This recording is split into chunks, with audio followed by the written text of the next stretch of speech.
getting like used to the self-promotion stuff. That's the stuff I'm terrible at. It's hard. It's like to really put yourself out there. It's like, that's the scariest part for me. That's why I've been dragging my ass for most of this. Yep.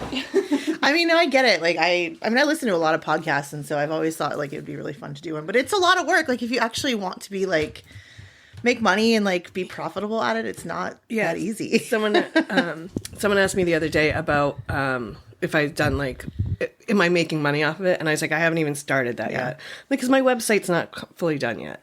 Like the episodes that I have out, none of them have show notes yet, so I have to like go back through, listen to the episodes, and pull everything and But to sit and listen to like 30 hours of me talking is like stabbing myself in the eye. I'm sure. I've gotten a little bit better about listening to myself, but it's still really weird. But, yeah, that's the part I'm not looking forward to. I like listen to myself when we have our team calls when they're recorded back, and I'm like, ooh.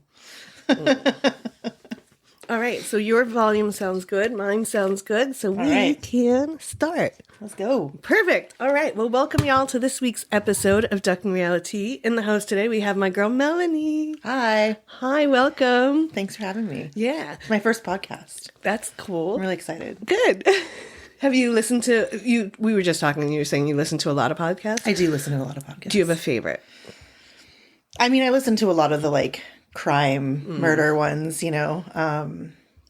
It's funny because I've been listening to a few for like a really long time, and I can see how they've changed and become like almost more campy or like more, I don't know, like maybe a little bit not as like realistic or down to earth. I don't know really how to say it, but yeah, like they've gotten too polished.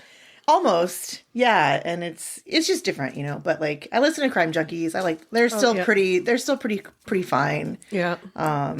I like that one. My favorite murder was how I really got into podcasts. I tried to listen to that one, but it's a little bit too much. When they first started, one of my friends turned me onto it, and I was like, I started listening to it, and I shut it off, and I was like, I can't with these California girls. Like they were the Valley kind of. Like murder isn't funny to me. No.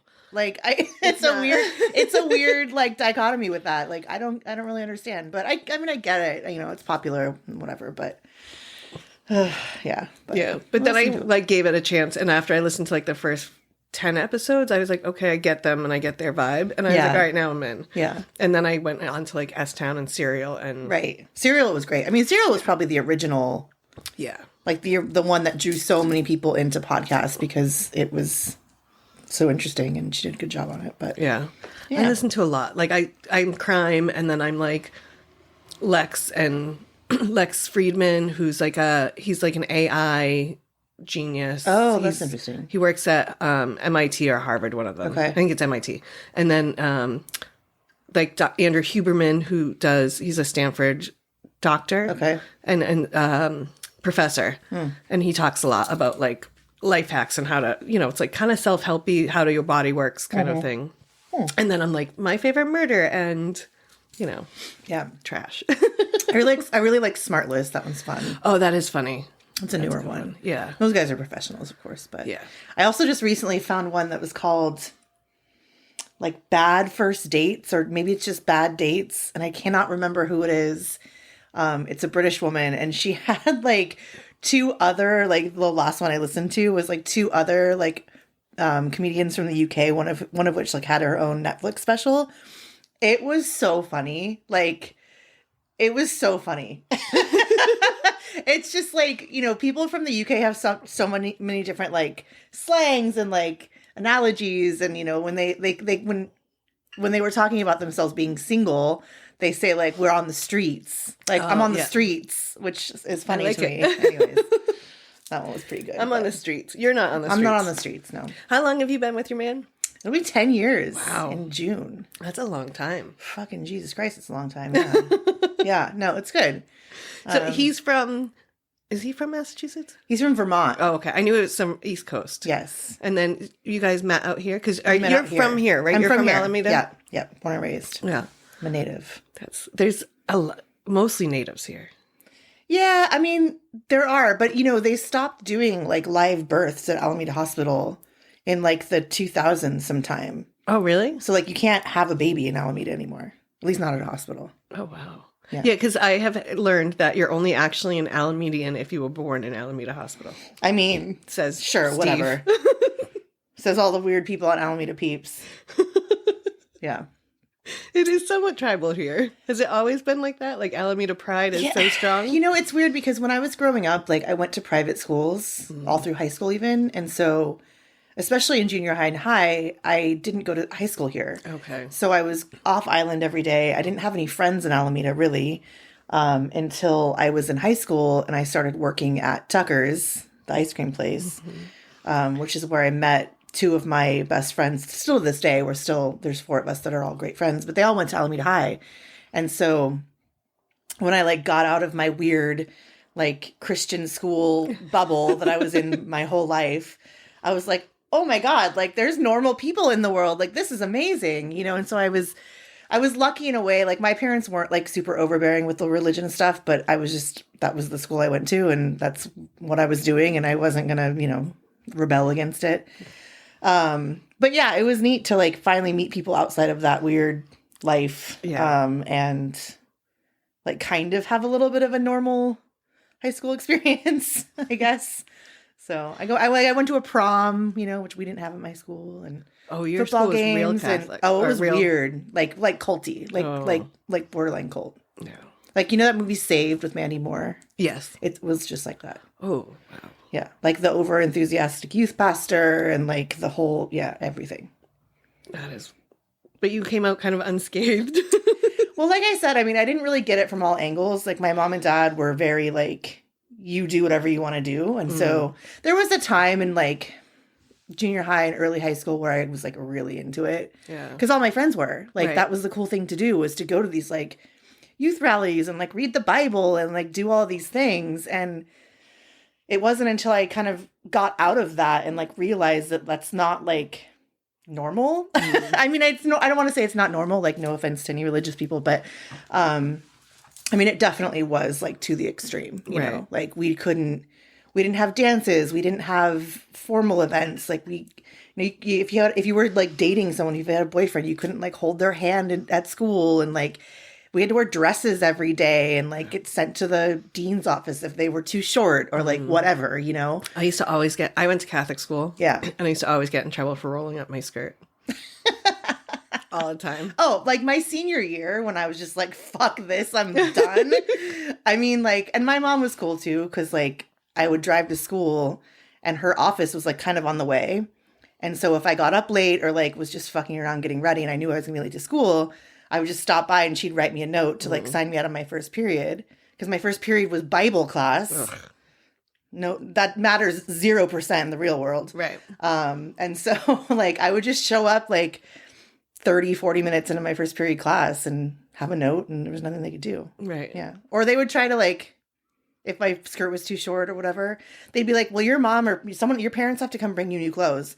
I'm like, you can call my mom and ask her to do that, because I'm not doing that. Right. Like, either you let me just do my thing or I'll just go home, because that's what she's going to tell you to do. And that's what I did. So I just went home. That was nice. Yeah, it was great. Yeah. So. Yeah, I used to get in trouble for rolling my skirt and my shoes. I used to wear too high of a heel shoe. Oh, there was rules about that. Yeah. Even when I wore platforms, they would be like, no. I don't really call any shoe rules, but definitely the skirt thing was an issue. Yeah. I had to have special permission. So when I was in my freshman year, I had my first laparoscopy because I had endometriosis. Right. So then after that, they put me on Lupron shots. So that makes you go through menopause. Oh, yeah, yeah. So I was a freshman in high school going through chemical-induced menopause. But I got permission to be able to take my sweater off when I would get hot flashes. Jesus Christ. So I'd be in the back of the classroom like dying of a hot flash. And then sometimes it was like one of my teachers would be going through the same thing and they'd be like, I know, I'm with you. I mean, it's so weird. Like, I mean, I get it. I understand why my parents, put me there, because, they were able, I think my grandfather paid for it, really. He was, he offered to pay for a private school if it was, this Christian, very like hyper religious school. And like, not all public schools are great. I mean, right. Alameda, I think they're okay, but I don't know. I don't have kids, so I have no frame of reference. And so I get it, especially as you're younger, like growing up and all of that. But I also look back on it and like, realize that like I got a pretty shitty education too. You know, like we weren't taught like in science, for instance, like we weren't taught anything aside from like creationism and like God created the earth and God created, two fucking animals and like there was the ark and like all this stuff. And it's like, wait a minute, what? Like, so the Big Bang Theory was a huge No, it wasn't. It was, it was like, and it was, I swear to God, I remember like in my biology class, we had like a day, like one singular day where we talked about evolution. And our teacher was like, well, there's this thing that people say happened, but like it didn't happen. So it doesn't matter. Moving on. It was wild. And just, like English classes, it was all very like God-based literature and all that kind of stuff. And so, when I went to college, I went to like a normal secular, as they say, college. And it was kind of a shock to me, like academically. Right.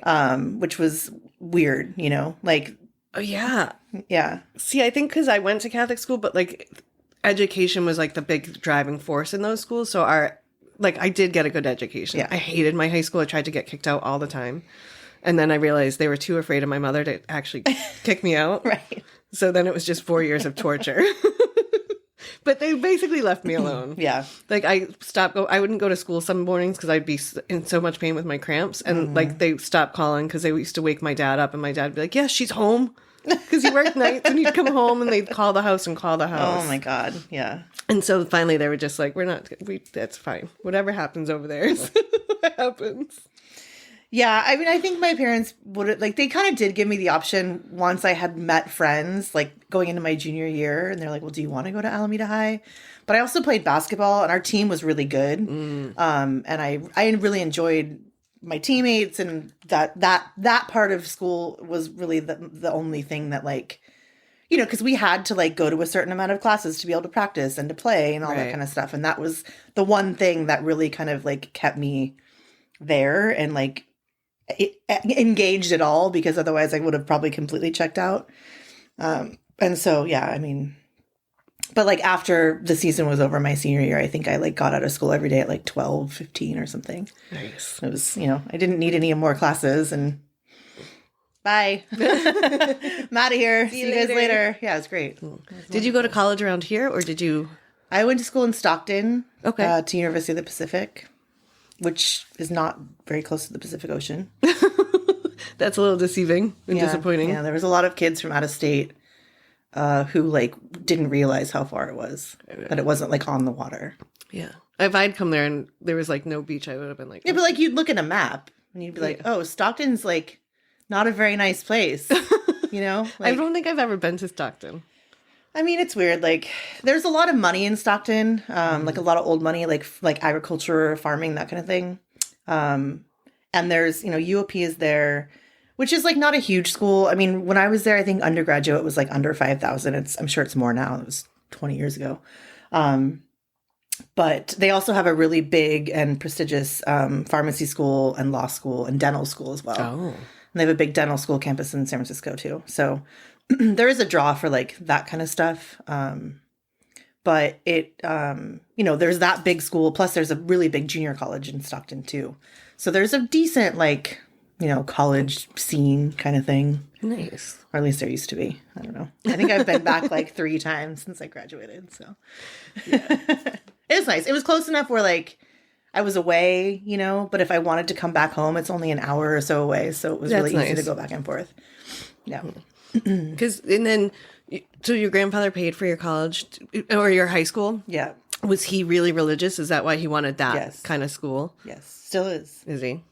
I mean, he's gotten a little bit better. He doesn't like push it. He's not like a pusher, but they go to church every Sunday and still like pray and do their Bible things and like, whatever. Like, okay.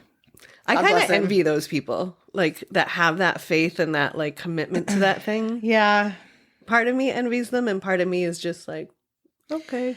I mean, I also think that there's like, on a bigger scale too, when you talk about religion and like that like hyper focused segment of the population, I think that there's a big correlation between like education level and that like really intense belief, I mean, my grandfather like did very well for himself, like ran a successful business that's still running, like made a very good life for himself and his family, but, you know, never graduated from high school and like grew up on a farm in Kansas. So, you know, it's like, I think there's that, I mean, aside from the obvious generational gap, I do think that there is, because, you know, you look at some of these people now on like Fox News or any of these like crazy white right wing, you know, broadcasts who are like the Bible thumpers, and you're like, my God, you're stupid. Like you're dumb, you know? And it's like, where did you go to school? Did you go to school? Like, how do you have this job? You know, there's so many questions.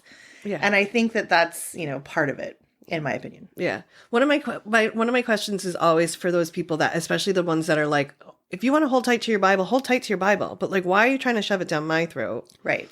And all right, if I'm going to go to hell, then that's my choice. Right. Free will. Like, it's a thing. Yeah. God teaches you free will. That's in the Bible. Mm-hmm. Mm-hmm. And then like, but my biggest question is always, why do you care what a grown adult does in their pants or in their bedroom? Yep. Why? Like, why is that such, you have to go out of your way to like be hateful to that person? Yeah. Look the other way. I mean, I think the part is, you know, I think that same segment of people, like, they take the Bible and, like, the teachings of the Bible so ultra, like, literally, right? You know? And I don't know that that's necessarily the purpose of it. Right. It's supposed to be a guide, isn't it? Right. Like, I mean, that's that's my interpretation of it now, 40 some odd years later. But, you know, people still believe that there was a guy who, like, you know, lit a bush on fire and like, you know, cracked, you know, cement tablets on a mountain and like fucking walked on water and like all this shit. And you're like, okay, whatever. Like, I have some mushrooms that they can try and they can do all those things too. Yeah. It's just, I don't know. It's just weird. Yeah. Religion is weird. Yeah. Well, it's what's funny too is, you know, Melissa. Mm-hmm. So she went to a very similar high school also down in the South Bay. So her and I always like tell stories because there's some things that you like went through that you just can't really relate to unless you were in that situation. Hers was worse than mine. Like hers was like the pray the gay away kind of part. Mine wasn't that bad. But yeah, it's pretty funny. Yeah. Well, it's good that you kind of knew when you were in it that, you know, if you're like going into your junior year, you're like, oh, wait a second, time out here. Yeah. Like some of this doesn't make sense to me. Yep. Because I'm sure some of the people that you went to school with didn't have that moment. No, absolutely not. Some of them are just as like crazy now as they were, you know, when I met them. Just start sending them little things about evolution all the time. I mean, yeah, some of the stuff I see on I mean, especially now with like the whole abortion debate, you know, and a lot of these people who I'm friends with on Facebook. I mean, that's another big thing in a lot of religion is like they don't believe in birth control at all. Like they're the family, they're the people who have like 12 kids. And you're like, why? Like, I don't know. Yeah. And so that's like to them, it's like a very sacred thing. I mean, they want to have all the kids they can have. Like, they don't understand why someone doesn't want to have kids. And that's just like, does not compute. But yeah, I mean, there's a lot of people that. Did you see that hoopla when Chelsea Handler did the joke about she was doing the Daily Show and she did like a joke? It was like the day in the life of a woman with no kids. And so she's like, oh, look, can I get up? And then Fox News was like, she is promoting an unhealthy, like women can't even be happy without kids. Yeah. That to me was the like, what the fuck? Yep. Like the amount of damage that did to the women that like, what if you can't have a kid? Right. What if you've been trying and it never like, now you're telling her that she can just never be happy and her whole reason for existing is nothing. Yeah, it's crazy to me. I don't understand it. Yeah, I can't with that. Like, too many old white guys telling us too much. Yeah, and it's also just like the departure from the norm is just uncomfortable for people, you know? It's not what you're supposed to do, and so they don't really it doesn't fit within their like guidelines of life, which are very black and white for people like that. And so when you get outside of that, whether it's with children or sexuality or like any identity, anything, it's so far removed from what they deem as right, you know, or okay. Yeah, sometimes I wonder if the people that are so holding on to their Bible so tight, if they even really know themselves, because they're so busy trying to live like they think they should. Oh, there's so much repression of everything. There has to be. You don't become that hateful without reason. Right. Right? Like there's something inside of them that they see and that they're disgusted by or embarrassed of or whatever in their own mind. And that's where that like just intense hatred comes from. Yeah, because insecurity breeds resentment. And then they get resentful that you get to live your life happy. Yeah, absolutely. And then they just have to ruin it. Yeah. It's terrible. I think we just solved one of the world's biggest problems, though. Right? Yeah. Good job. Cheers to us. So when you what did you go to college for? I went to college. I started as a business major, and then I switched to a communication major because I didn't want to have to take math. That's an excellent reason. Yeah, I kind of just went because it was like the thing that you were supposed to do. And I was fortunate enough to like have the means from my family to like pay for college and not have to take out loans. And so that's nice. I definitely would, I would have probably done some things differently now thinking back on it. But, I think, cause the school I went to, like, kind of like I don't want to say forced, but they very strongly encourage you to like declare your major, at orientation, like when you're a freshman, like what you want to do. And I'm like, I don't know. Like, I'm just here because like, I don't have anything else to do, which was how a lot of my other friends were too. So I wasn't alone in that sentiment, but, yeah, I mean, it was good. Like I would say that I learned more just about like being on my own and just life in general, like not being, not living at my parents' house. Cause that was my original plan, was I was just going to go to like a 2-year, like Cal State or something, Cal State Hayward, live at home and do whatever. And then I kind of applied to UOP at the last minute and got in. And, yeah, it was, I'm glad that I did, because my life would have turned out much differently had I not done that. But, so really, yeah, nothing. I just went to college to like fuck around and say that I did it. But I graduated. I got my degree. Whatever. That's important. No interest in going back to school for anything else. Yeah.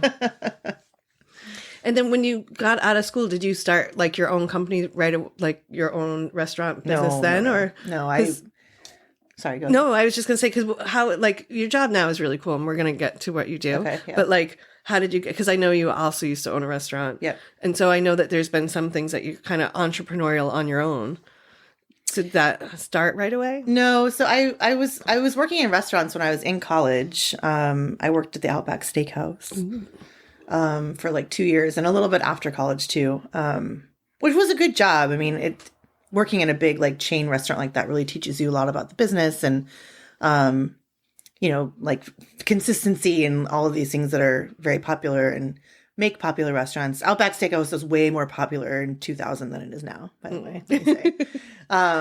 But yeah, so I did that, and then I graduated, moved back home. Let's see, I had a boyfriend at the time of graduation. We moved in together right after I graduated. He was in the Coast Guard. That was a disaster and did not work. Anyways, like kind of bounced around, like started bartending. As soon as I turned 21, I started bartending at Z's, which is now Benton. Yes.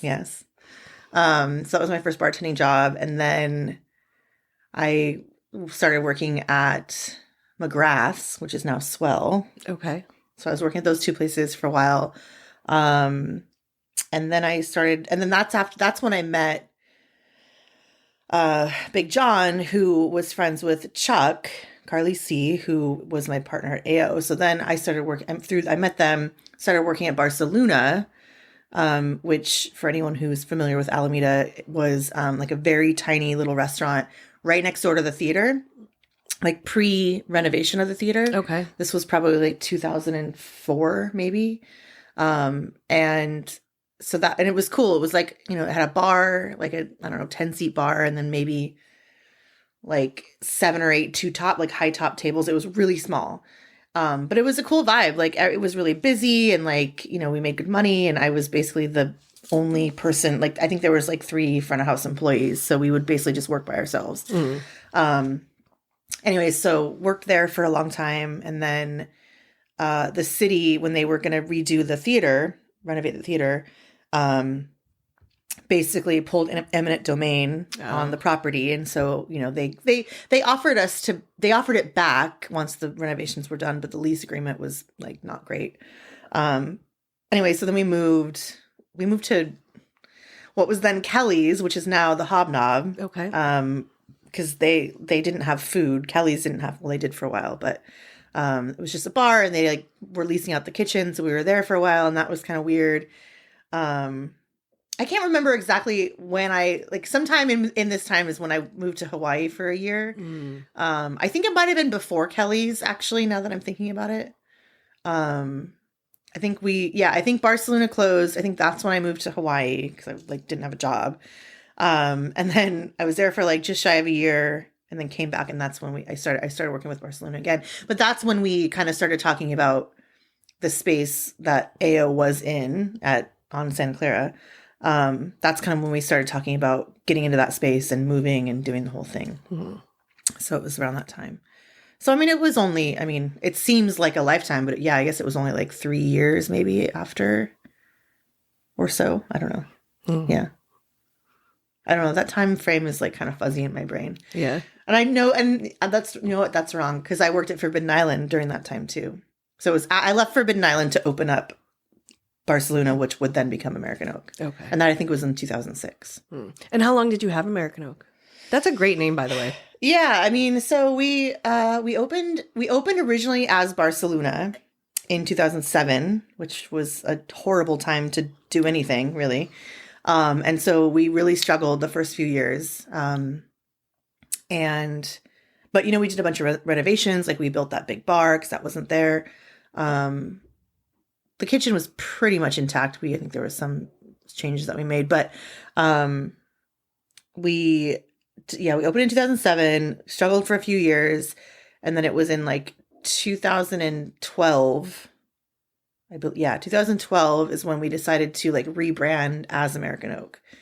So before that was when I kind of started like looking into like having more of like a bourbon whiskey focus with the bar program. And a lot of that really was like because of the success of our bar program anyways. I mean, when we opened in 2007, we were the only restaurant, the only place in town besides Forbidden Island, like using fresh juice in cocktails. Like that wasn't a thing, you know, like everyone was using like Finest Call or like whatever other like crap that, you know, you find at most bars. So it really was like kind of, I don't want to say groundbreaking, but we were one of the first places to be doing it.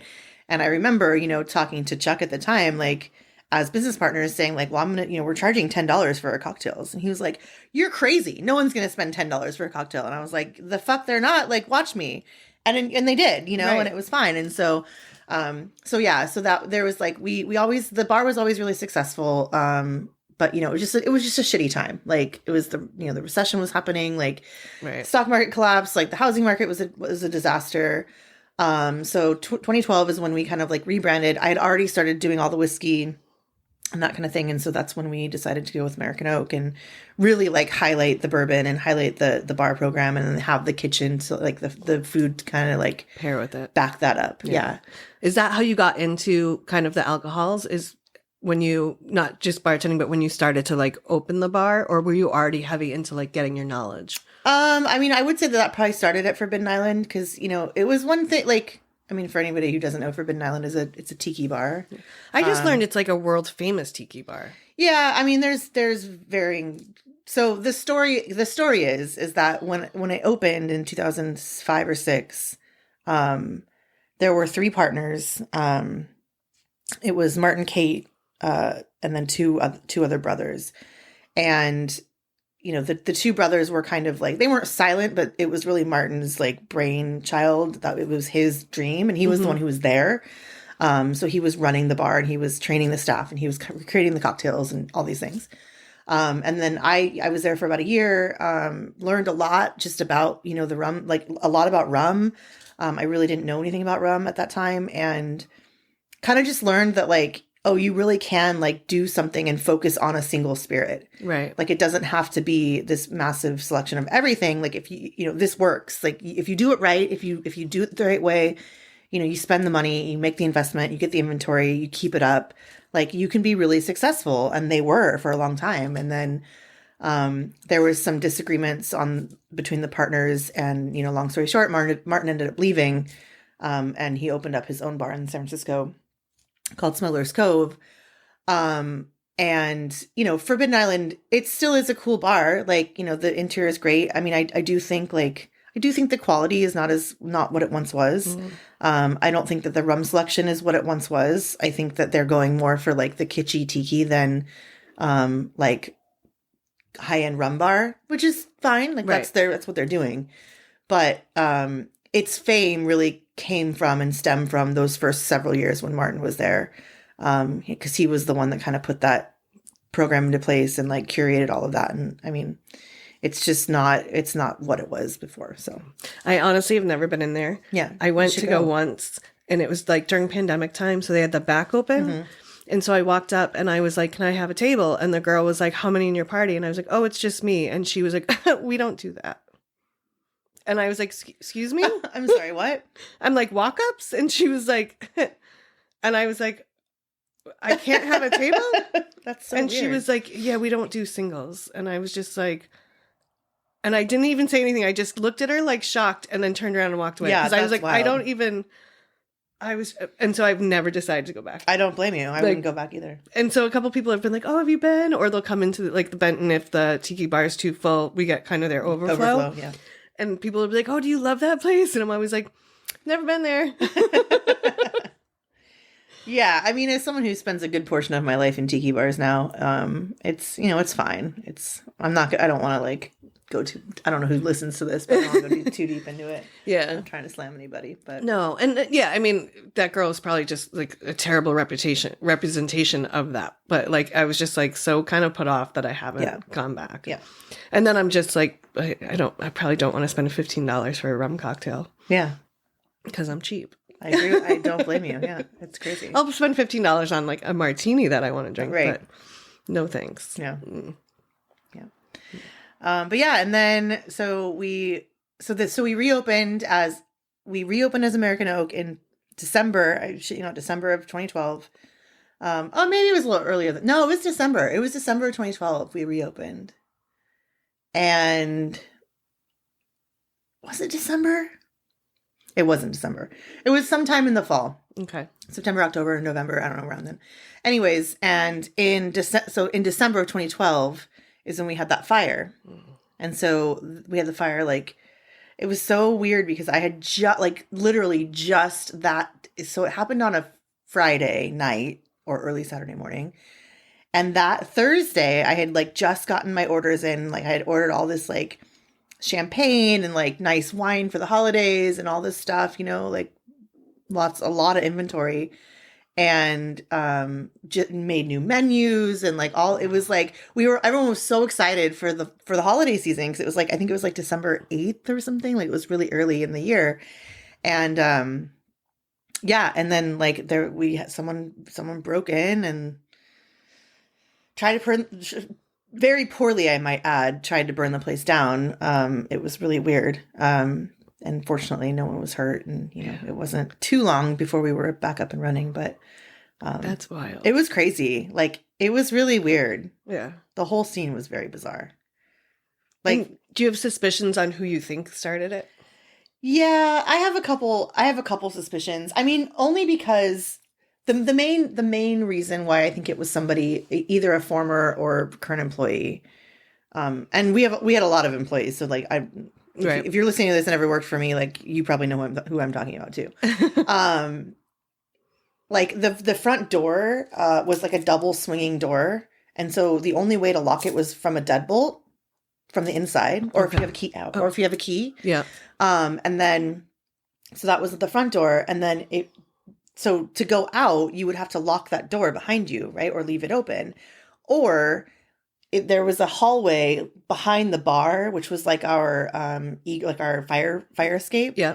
And on the inside of that door was panic hardware. So you could just get out from the inside and then it would close and lock behind it.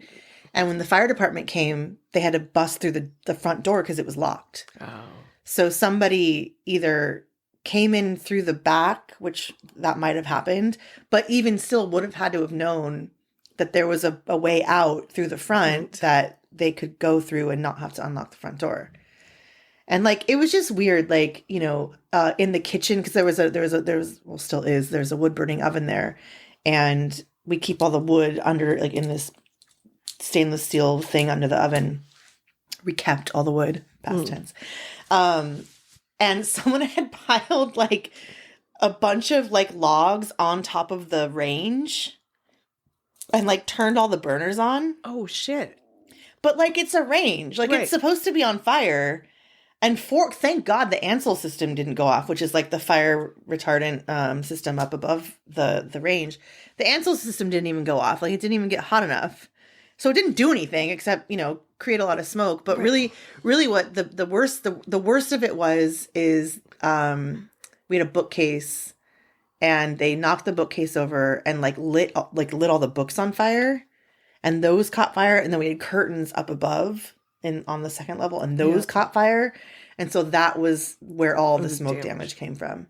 I mean, there was a Christmas tree in there, for God's sakes, and they didn't even try to light that on fire. Like, but so I would have thought that instead of the shit on top of putting logs on top of a stove. Yeah. And then there was they someone was trying to make Molotov cocktails with those restaurant linens that are made out of polyester or whatever, shoving them into bottles of wine and trying to light them on fire. It was just it was so weird. That is so weird. It was so bizarre. My friend Lance, I remember him saying, he was like, it looks like someone came in here, an adult came in here and threw a temper tantrum. It was so bizarre. Wow.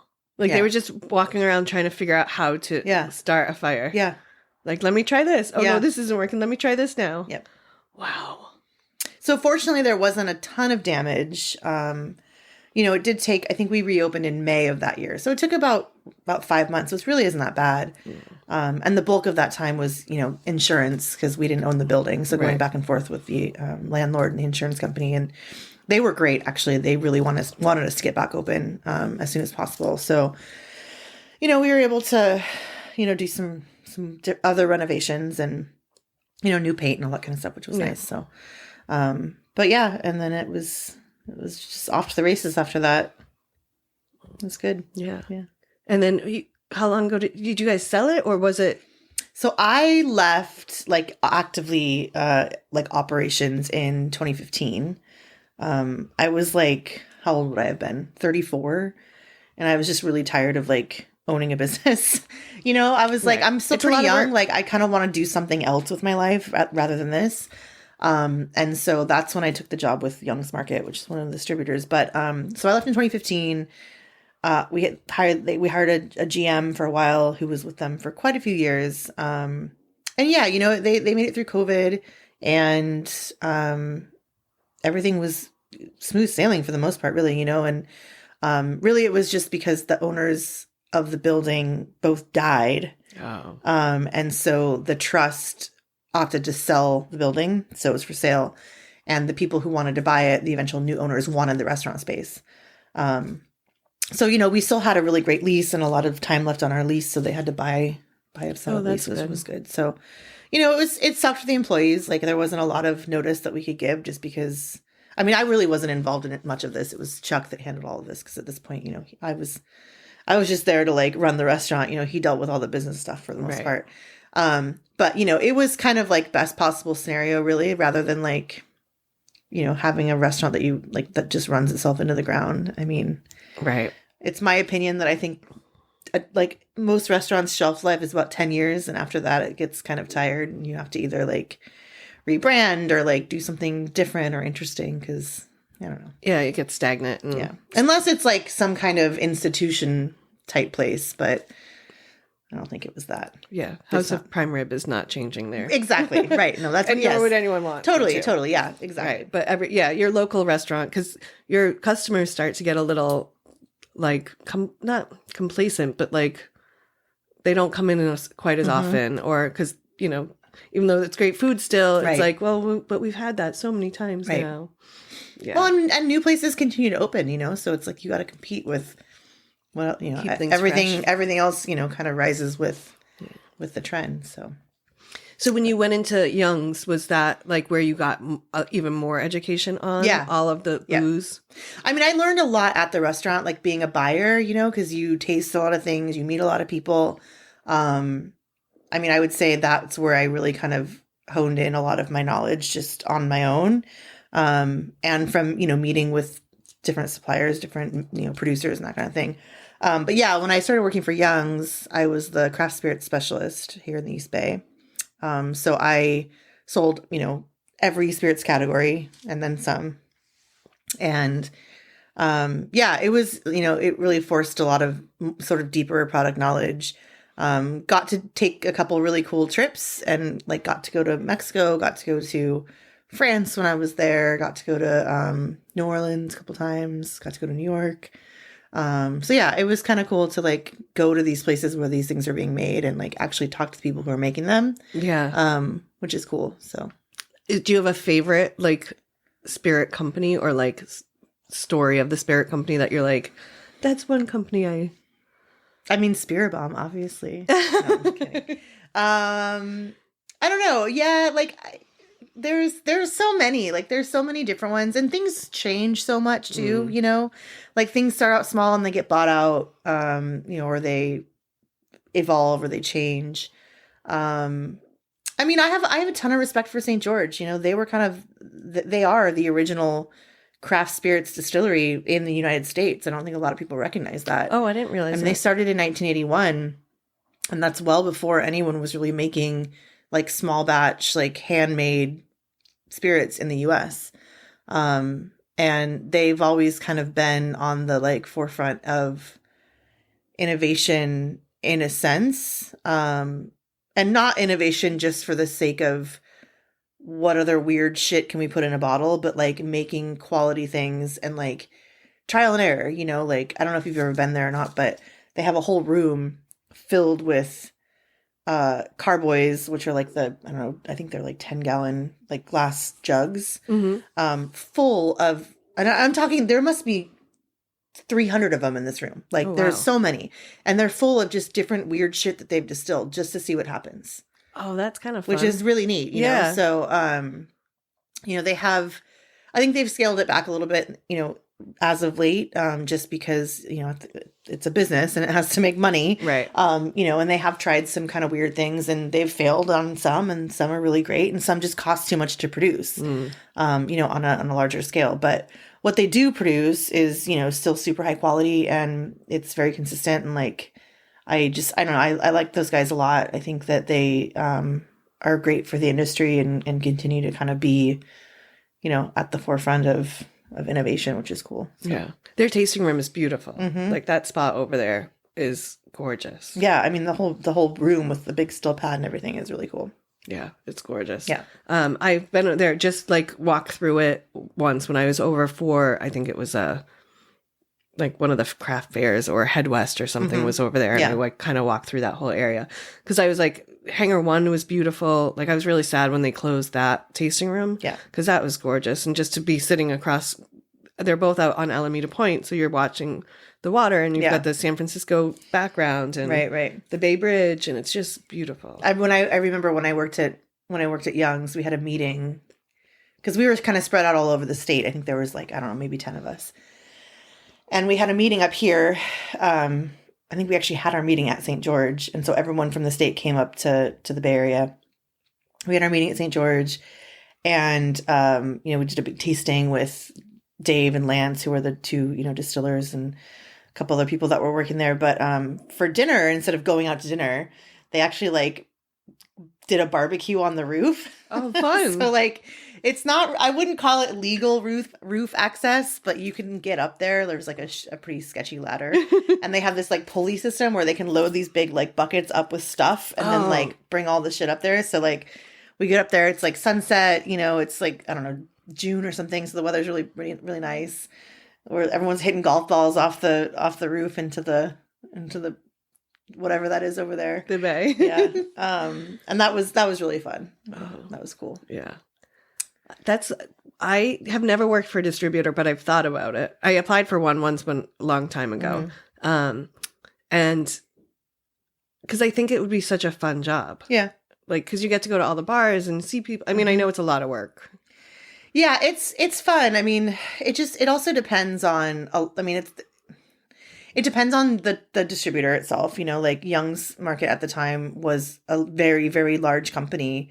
And with that comes, a lot of bullshit, to be frank. And you know, a lot of it depends on like your manager, right? Like if you have a manager who is rooting for you and like has your back, you know, then you're going to go far. And if you don't have that, then you're kind of just stranded and like, you know, there's not a lot of room for growth if you even, you know, survive the next reorg, which they seem to do every 6 months.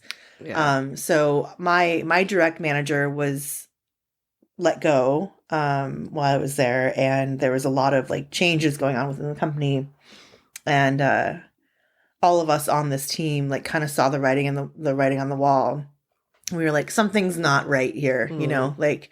So a couple of my other friends kind of like looked for jobs in other, you know, segments of the business. And I was able to get another job within Young's Market still on like a completely different side of the business, which was cool because I learned a lot. But really because my former manager who was let go, you know, reached out to a different manager who they were buddies. And I knew him. I had done a couple things with him and his teams before.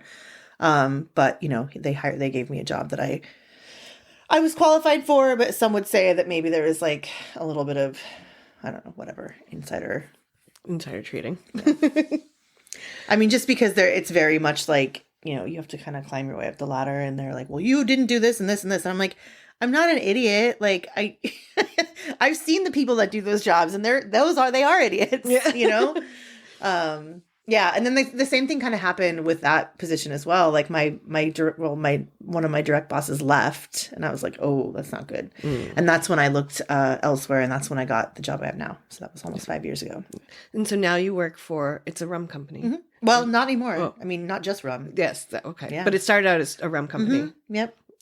What's the name of it? So it's called Spiribom. Mm-hmm. We are a French company, and we're sort of a smaller part of a much, much larger global company. Based in Martinique. They own the company, which is called GBH. They basically own like the equivalent of like, it's a chain of stores called Carrefour down in the Caribbean and like West Africa. Imagine if like a shopping mall and a Costco and a Target and like a grocery store were all under one roof. Like Ooh. That's what it's like. And they're massive. So they're a big, big company. But kind of like in a small geographic area, you know? So, Spiribom is the spirits division of their company. Okay. And so we own, 3 rum distilleries, 2 in Martinique and 1 in St. Lucia. And then we most recently, purchased a liqueur company in Burgundy in France. And nice. We here in the US are going to be starting to import a cognac brand as well pretty soon. So that's exciting. Yeah, so we're growing and it's, you know, kind of nice. It's neat to see a smaller company kind of, you know, get some legs and begin to expand a little bit, which is fun. So, yeah. And so you're like, that's kind of cool too, because you get to, with a smaller company like that, like you get to see what you can do. Well, you can grow along with it. Yeah, like you're growing it, you're getting it into the places. Mm-hmm. Like that's kind of cool. Because with some of those bigger companies, when you're selling like the booze that's already, like when you work for Jameson's always established, like you're not convincing people to buy it. Yeah. Yeah, it is a lot different. I mean, it's harder, I would say, maybe in some regards. But that was a big reason why I was interested in this company in the first place, because of the fact that it was small, but it was growing. And there is that opportunity for, you know, not only growth professionally, but also just to help build something, you know, help create this company and like make it more than what it started as, which was really appealing to me. Maybe not for everybody. I don't know. Yeah. But yeah, it's pretty cool. Well, it's like, because it gives you that entrepreneurial kind of spirit of a job without having to carry all the overhead of it. Yeah. So I had met, I sold the brand when I was working at Young's. So I was very familiar with it and the people. You know, I had met my boss and our marketing director and a couple other people a few times. And so I was, you know, familiar with them and I knew they were good people and I knew they were good brands. Because, you know, that's the problem with, I think, a lot of the spirits industry is that there's kind of 2 segments. You know, there's the smaller, lesser known companies that have brands that are, you know, a little bit more authentic and have like actually like that sense of place and that sense of, you know, provenance, where, you know, a lot of other companies, a lot of the larger companies the Diageos, the Brown-Formans, the Pernod Ricards of the world. I mean, they have, effectively what I kind of call boardroom brands, which are like, they're marketing brands. And there's not, they're like, how much of this can we produce as cheaply as possible with as much yield? Like how much can we saturate the market with it? And, it's really kind of detrimental to everything because, I mean, tequila is a perfect example of this right now. There's so much just really bad tequila on the market. And it's putting a really big stress on like the agave supply in Mexico because, if I don't know if you know, but it takes, 7 to 10 years for one agave plant to come to maturation to be able to use it to make tequila. And so when you're depleting all of the resources and not giving back, not replanting and not trying to conserve, then eventually there's going to be nothing left. Right. And it's like a huge concern in Mexico right now. I didn't realize it took that long. I knew it was a while, but I didn't realize it's 7 to 10 years. Well, some brands are using younger agaves, but it's kind of bastardizing the product because then they're having to add a bunch of stuff in on the back end to give it the flavor of tequila because they're not waiting for the agaves to mature. So all these celebrity tequilas, it's like a pretty big, like touchy subject right now. Oh yeah, in the world of booze. Yeah. And like, what do you think it is that like the wave of like right now it's the tequilas and everybody's just slapping their name on it? Because I think also people don't realize that it's kind of the same in the weed industry actually too. Oh, I'm like, sure. Like the people just slap their name on something because to sell it and make money, which I kind of get. Like go get yours, but also I don't know, have a little pride in what you're putting your face on. Yeah. Like know it where it's coming from. Like, yeah. I mean, it's funny that you bring up the weed industry because when cannabis was legalized fully in California, they basically set up the cannabis industry to mirror the alcohol industry. Which is crazy. Which is to me. fucked. Yeah. Because the alcohol industry is fucked. The way that it, like, the whole 3-tier system, it's draconian. It's basically the fucking mafia. Yep. And it's terrible. And they literally, I mean, a lot of these big cannabis companies quite literally hired ex-executives from the big distributors of spirits and alcohol to write the legislation and write the laws that now form the cannabis industry. And so they're taking that same outdated system and applying it to weed, and it sucks. Yeah. I learned so much about that when I first came out and started to get into it because I used to work for a distributor and we had so many of these crazy rules. And I'm like, where would they even get this stuff? And someone's like, oh, it's all from the wine industry. I'm like, why would they do that? It's so silly. And some of it was because the wine industry, from what I learned, and you probably know way more about this than I do, is that the wine industry was trying to do that for some of like the grow stuff because they were afraid that they would either lose land to the weed companies or something would happen with crops. Like, I mean, yeah, there's probably some truth to that. Yeah, for sure. But I'm like, it sets it up such a weird way. Like farmers can't move their own weed. They have to have another company do it. Yeah. That's weird. Yeah.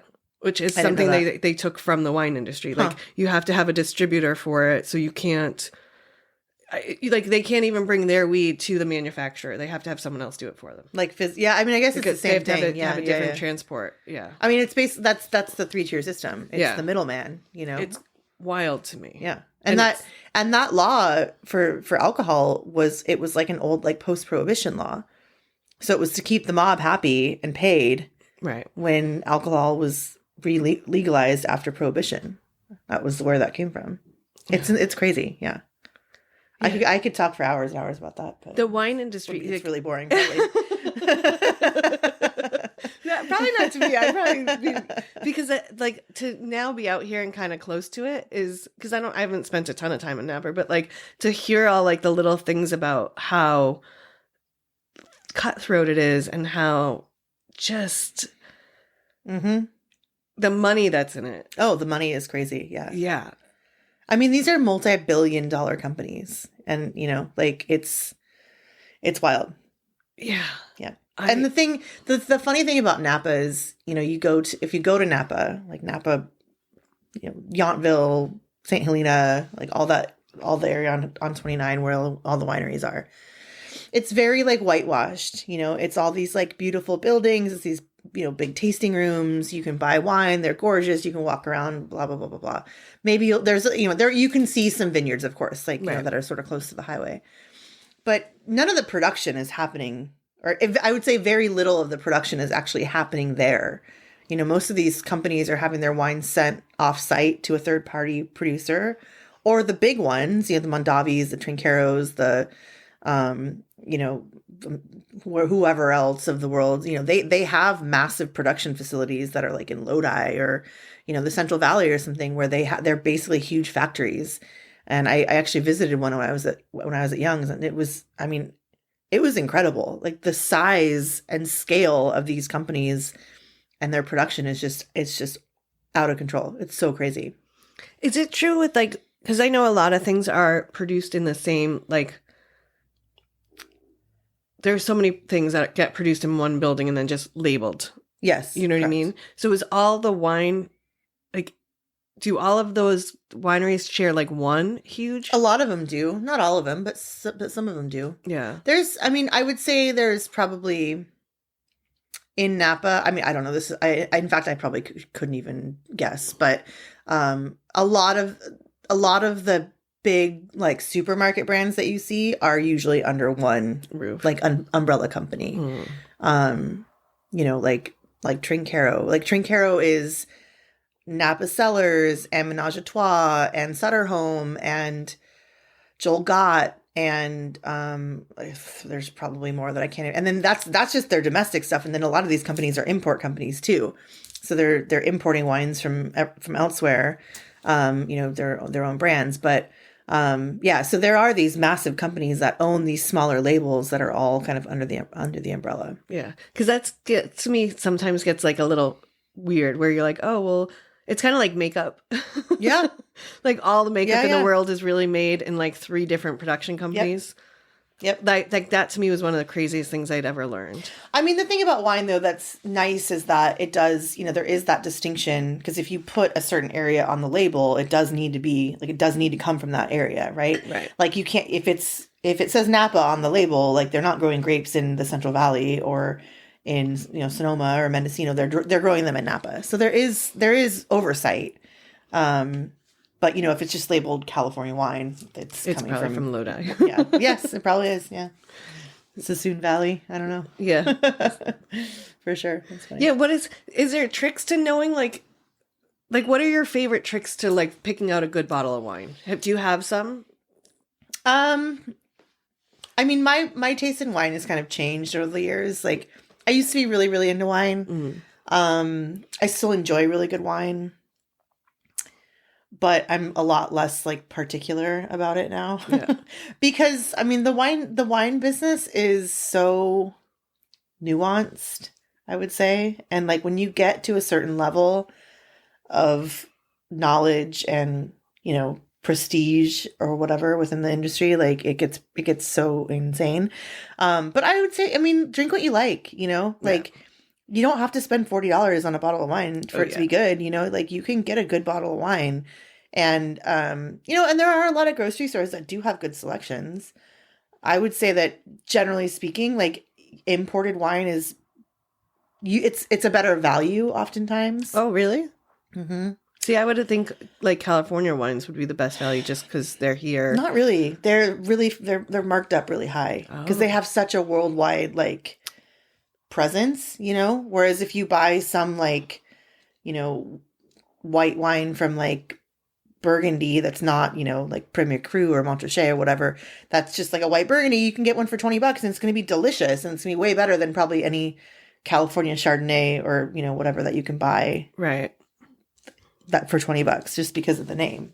But honestly, if I was to give you to give someone one good tip is find a good wine shop, find a good wine shop, get to know the people, talk to them, because they do mostly taste all of it. They go through everything and they're familiar, and just, tell them a budget. I don't want to spend more than $20, and they'll be cool. I've got all kinds of stuff for you, Yeah. I used to be fairly like knowledgeable about wine because I've been in the service industry forever. And then I just kind of lost a lot of it. I don't know. Yeah. Like, you know, if you don't use it, you lose it. So No, totally. Same. yeah. And so when I go pick out a bottle of wine, I'm like, which label do I like? And some people are like, what are you doing? I'm like, it's because I'm like, it's a crapshoot now. Yep. Like, I don't know enough anymore to, you know, like I know I like my New Zealand's and I like some different regions. But other than that, I'm like, that's a cool label. I'll try that. And it's not too expensive. Yeah. Like that's really, I mean, it's, you know, it is really kind of all about, you know, just like finding out what you like too, you know, and that's where like a nice wine shop can come in handy is they can introduce you to new things, that you might not know about or might not have been, you know, gravitated towards before. You'll be like, oh, this is my new favorite thing. Yeah, finding like almost like a subject matter expert in it to be like, right. I don't have to know it, but you do. Yeah. I mean, yeah, I guess I do, like you said, it is changing. Like, and oh my God, the wine industry right now, like the whole like natural wine thing is out of control. Not a fan. Do not approve. Don't like it. Don't want it. Wants it to go away. But I feel like every place like is so into that now. And it's just I was actually having a conversation with a friend this morning about it and it was like really annoying. Yeah. Well, for someone that doesn't know, do you want to explain like the difference between natural wine and regular? Yeah. So there's a big trend going on right now, just like in the wine industry in general, which is it's termed natural or like low intervention wine, which means that they're not adding chemicals. And by chemicals, I don't mean like bad chemicals. I mean like chemicals to keep the wine from going bad. Right. So they're not adding like things like sulfur dioxide, which is a very common thing that you add to wine to kill any sort of like off, like yeast or anything that can go weird during fermentation. Or, you know, they're not doing any filtering or any fining. And so it's like very like, there can be like a lot of sediment in it, or it's like really cloudy. And like a lot of them are very like, there's a term called, the short term is Brett. It's Brett, which is something that's very common in like think, like, what's the word I'm looking for? Like sour ale. Mm-hmm. It's like that, but wine. Ew. That's exactly what it tastes like. It's really weird. Yeah. Yeah. Because when I first heard about it, I was like, all natural wine? I'm like, isn't wine all natural? Yeah, I mean it is like, and the additives that they add like are completely harmless. I guess sulfates are the other thing. Well, that is SO2. So like, I mean, some people are like, I'm allergic to sulfates, and there's sulfates in every wine. If someone's like, I'm allergic to red wine because of the sulfates, but I can drink white wine, you're full of shit. Right. There's sulfites in every single wine unless you're doing a natural wine. So, you know, I mean, maybe might be a higher proportion in certain wines than others. Right. So I guess maybe some people do have a sensitivity to that. Sorry if you do. Right. But also it's a sensitivity. It's not like you're not going to die. No, you're not going to die. I mean, you're going to get a stuffy nose. It's like you have a headache because you probably drank too much, not because of the sulfites, you know, like same. You're not going to catch me out here trying to make excuses for my hangover. Exactly. Oh yeah. Like if I'm sick, I won't go to work. But if I'm like terribly hungover, I'm like, no, I still got to go to work because that's just me being an asshole. Like I will suffer through work with the worst hangover. Yeah. All the time. Yeah. Because I'm like, that's my own fault. Like my hangovers are so bad now. Oh God. I had a 3-day hangover 2 weeks ago. It happens. And I was like, this is stupid. Like, why do I do this to myself? Yes. Yeah, I know. But do you ever lie to yourself and be like, I'm never going to drink again? Yeah, all the time. No. See, I don't ever have that moment. Like, I'm like, why do I do this to myself? And I'll be like, I need to drink less. I know I'm going to drink again. Maybe that's true. Maybe I say I'm going to drink less. Yeah. And I sometimes do. Not all the time. I don't know. Yeah. It's fun. It is fun. We work in a fun industry. Yeah. Like, I love I love my job. Yeah. I mean, there are some days where I'm like, I don't want to. But then 15 minutes after I get through the door, I'm fine and enjoying myself. And it's like, that's what I want for everybody. Yep. Like if you hate people who hate their job for months and months and months on end or years, and that's all you do is complain. Like, I can't, I'm like, change it. Yeah, change it. Yeah. Why stay in something that you hate? Yeah. I mean, that was a big part of why I left American Oak is, I mean, I didn't hate it, but I was getting to the point where like I didn't really care anymore. And it's not good. It's not good for me. It's not good for the business. It's not good for the employees, you know, like I would never want to be there. Like I was doing the minimal amount that I needed to do to like keep things running. And that sucks, you know, that's not fair to anyone. No, because then you like your negative kind of attitude seeps into everything else. And that's where I think that's why some restaurants don't make it. That's why some businesses don't make it. Yeah. I think it's because a person like in charge is miserable and then that just seeps through everything. Yeah. It's very obvious when you can tell that a place just has no soul and that nobody cares about it, you know? Yeah. And I when I walk into a place that's like that, I'm like, nope, I'm not staying here. I'm not like, because you can feel it. Feel it. Yes, totally. Yeah. I can't, it drives me crazy, especially when you have a good spot and you're like, this spot could be so amazing.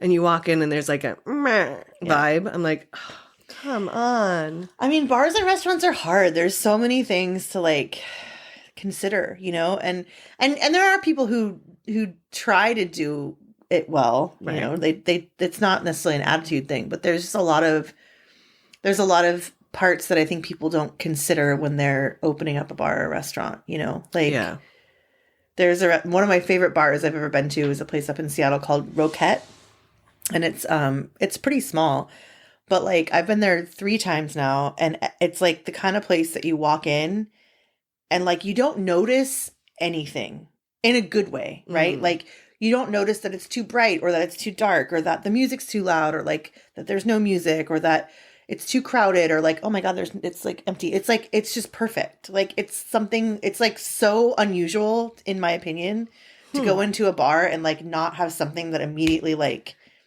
sets you off, you know, or maybe it's just me. I don't know. No, I mean, I get that too. You know what I mean? Like, it's just like, you're like, oh boy, it's like really kind of bright in here. God, I can't see anything, you know? Yeah.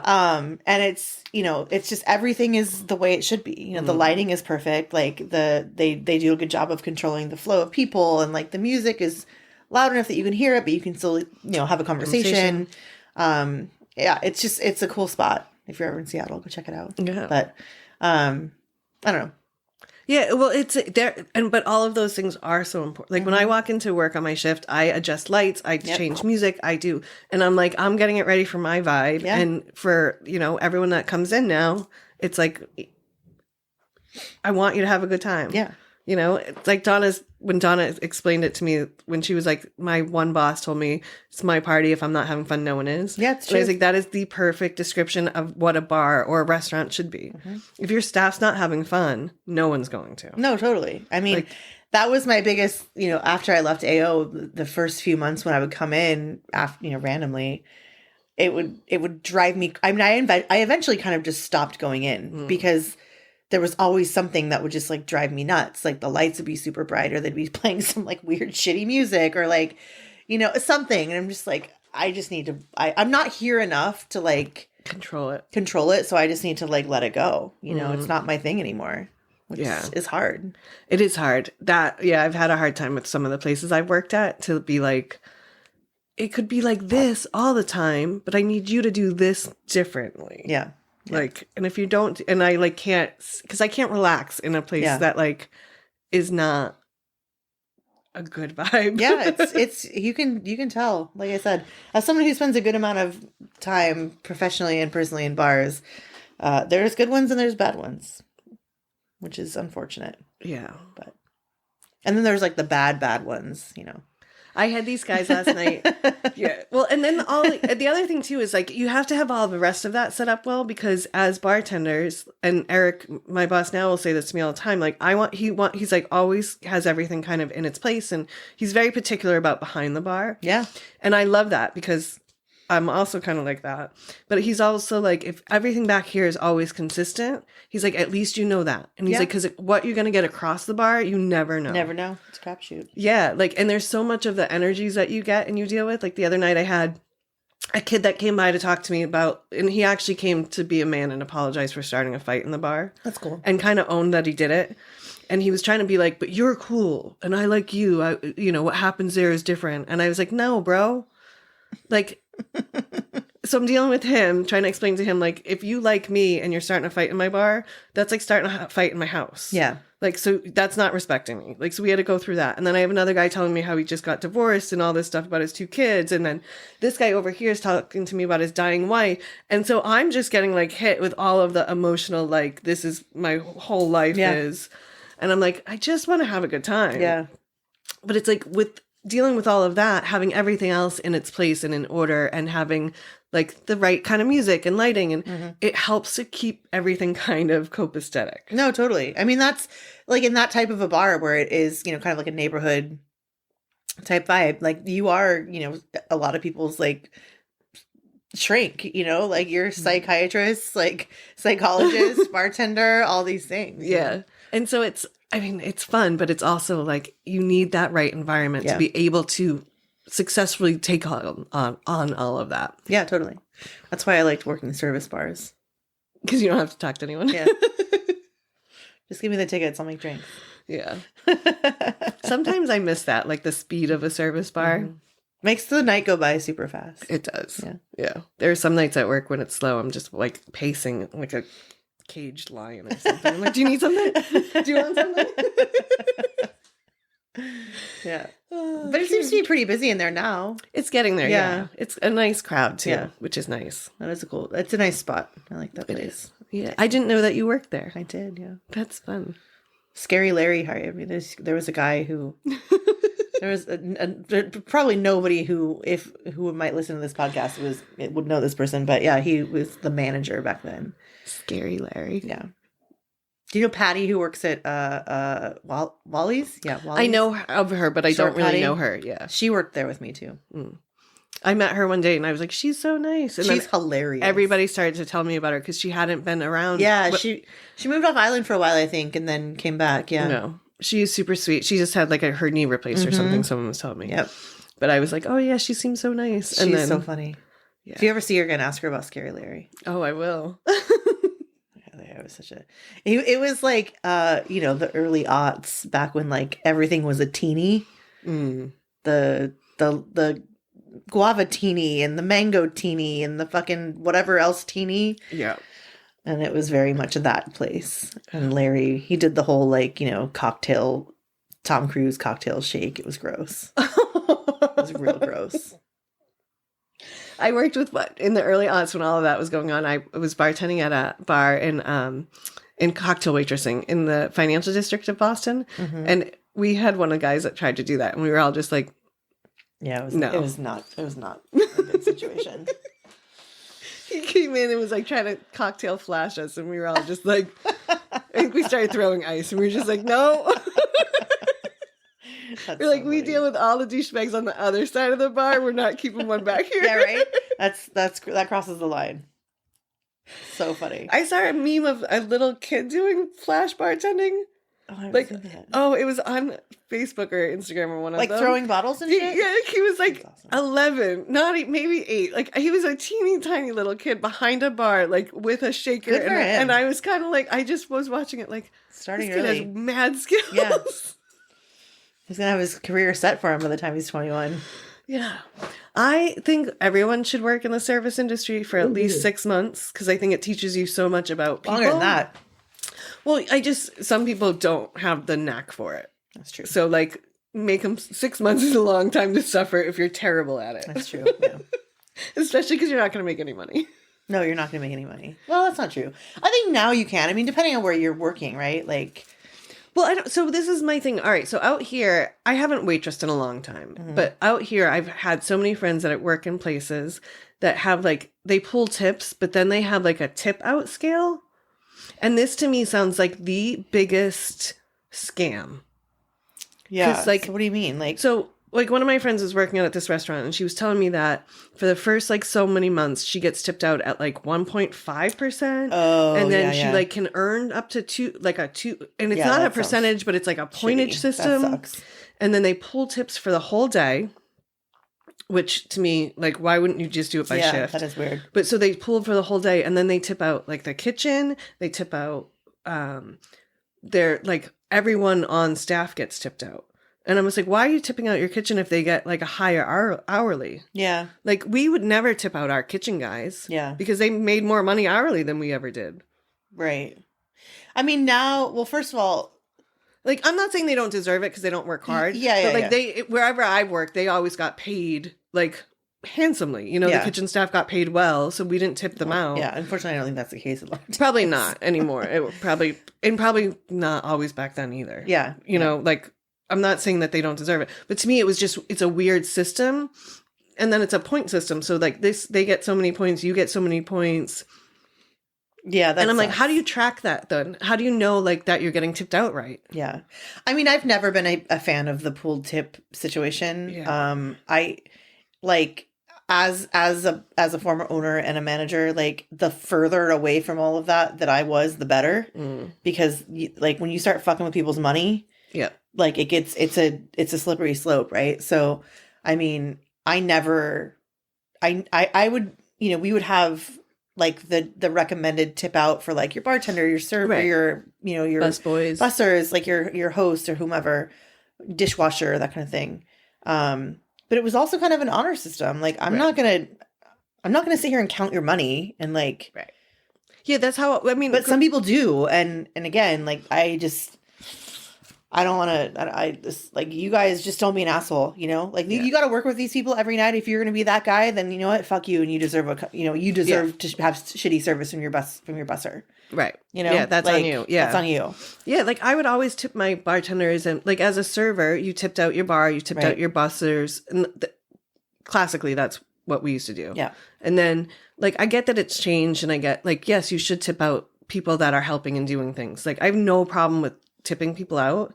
And I think it was always an honor system when I did it. And I understand that. And I think it's, you know, you have to have trust in the people that you work with. Yeah. But to not know like who makes what or how it all gets split, really, to not be able to understand it, that to me feels like a scam. Or managers are getting tipped out. Yeah, like, managers shouldn't be getting tipped out. They should be making enough money that they're not. There have been like massive lawsuits against restaurant groups for that, like big ones. Yeah, like there's a couple of places that I've heard people, and I'm like, don't work there. Yeah, that's true. I'm like, don't, like, if you can't figure out your money on your own, then I wouldn't trust a drunk bar manager. Yeah. I mean, the tipping system in general is like pretty fucked. Yeah. I mean, it's a purely American thing. It doesn't happen anywhere else in the world.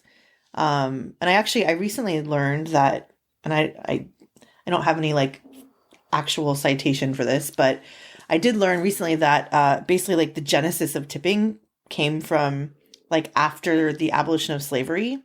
So when the slave owners like had to pay their people to work and they weren't slaves anymore, they didn't want to pay them as much. And so they made the patrons chip in to compensate them for their service. And that's how tipping started. Oh, I think I've heard that story too. And it's like just so ingrained in American culture that like it would be so hard to get away from it, you know? Right. I mean, I feel the same way about these like service charges that people are putting on, which like I think are valid, right? Like, I get it. And, you know, you want to pay your people a good wage. You want to give them health care and all these things.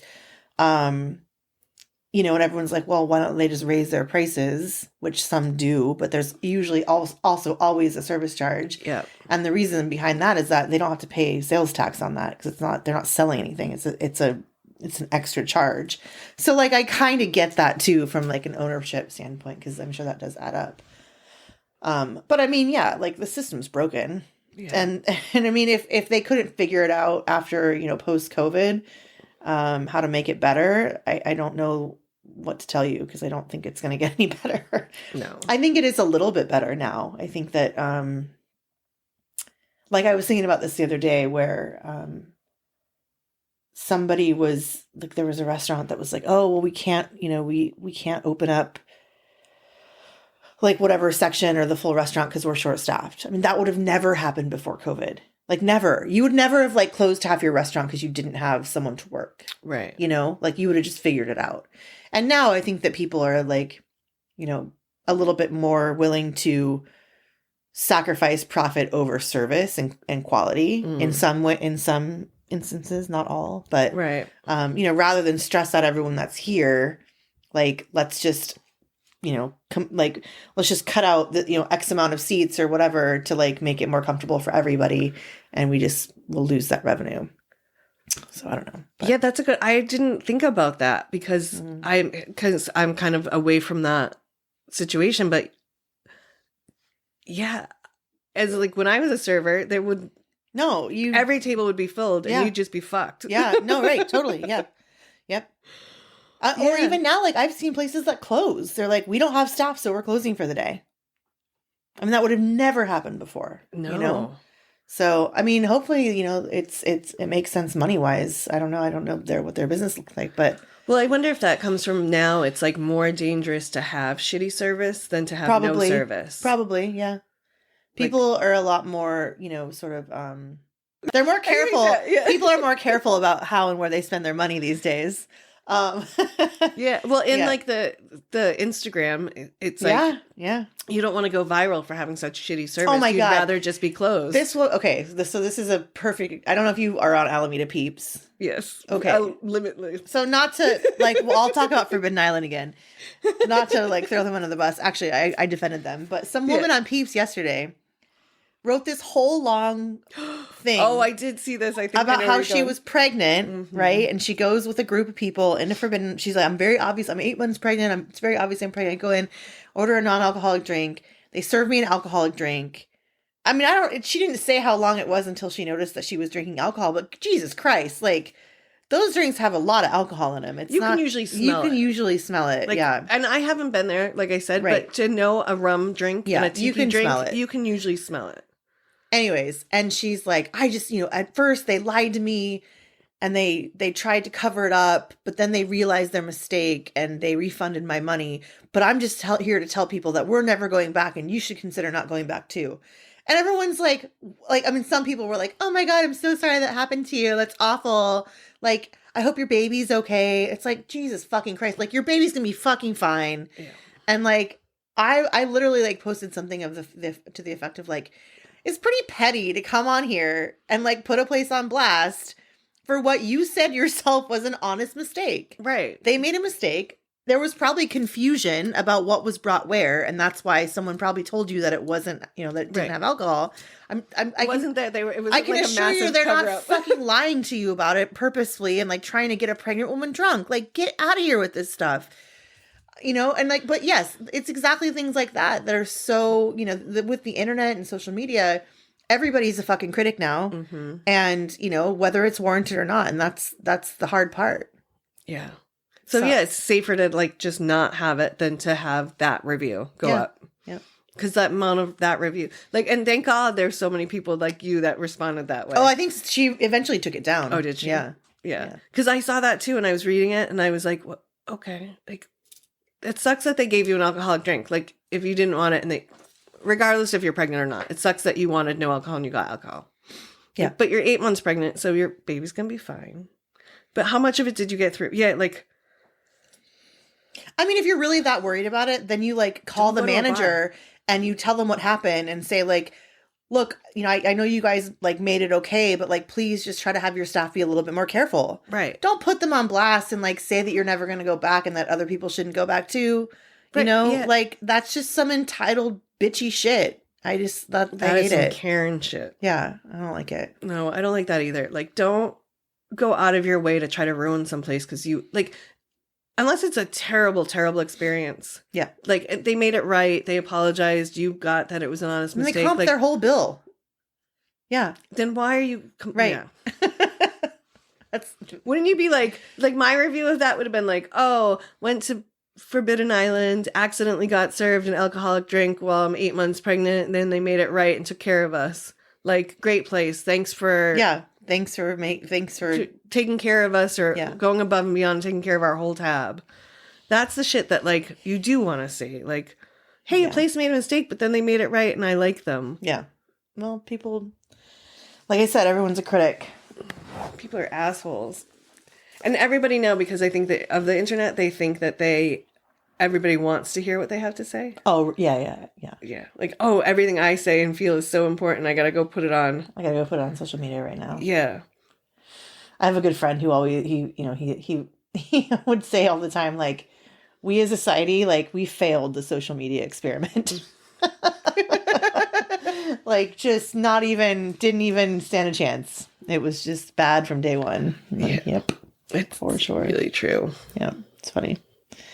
Should we get another champs? Yes, we should. Right. Do you have to turn anything off or you just leave it? Just leave it. Because I can edit it all out. Yeah. Cheers. It's like clamper, and then they were like, no, clamper, and I was like, I don't know what that is. I still don't really know what it is. As far as I know so far, it is a drinking club or drinking society that marks historical bars. Right. Or historical spots. Yeah. I haven't figured out that part yet. So he's going to explain that to me. They do they do a lot of charity stuff too, I think. It sounds really nice. Yep. Like, and he's really into it. Yeah, no, he is like very pro clamper. Yeah. Yeah. I just, like I said, I was like, really thought they kept saying glamping.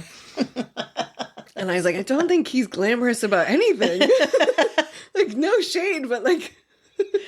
That's hilarious. The mutton chops don't scream glamping. Yeah. Yeah. Oh boy. So funny. Yeah. So here's a really personal question that you do not have to answer, but I'm going to ask it. With your like real religious grandfather, does he have a problem with that you're not married and have been with this guy for 10 years? No, he doesn't. Do you want to be married? No, not particularly. I don't really see the point. Have you ever? No. Same. I did it because the 10-year thing, I was like, gave me a little chill because that's when my ex-husband proposed, was on our 10-year anniversary. And we'd lived together in 3 states and whatever. And so I was just kind of like, it meant a lot to him. Like, sure, let's do it. Yeah. And part of me wishes I never had that kind of. I mean, yeah, if Jacob was like, let's get married, I'd be like, first I'd say, ask why. But if it was something that was like really important, like I would probably do it. But, he's been married before. And so I don't think that either of us like see any, I mean, there's no I guess from like a very like rational standpoint, like there's no advantage for it, right? Like you don't gain anything, there's no tax break, like there's no real reason to do it. Other than, and I've been saying this for years now, but other than like the whole like situation where like if something were to happen to either of us, then you don't really have legal rights to like make decisions for the other. But I think that you can have like a health directive that.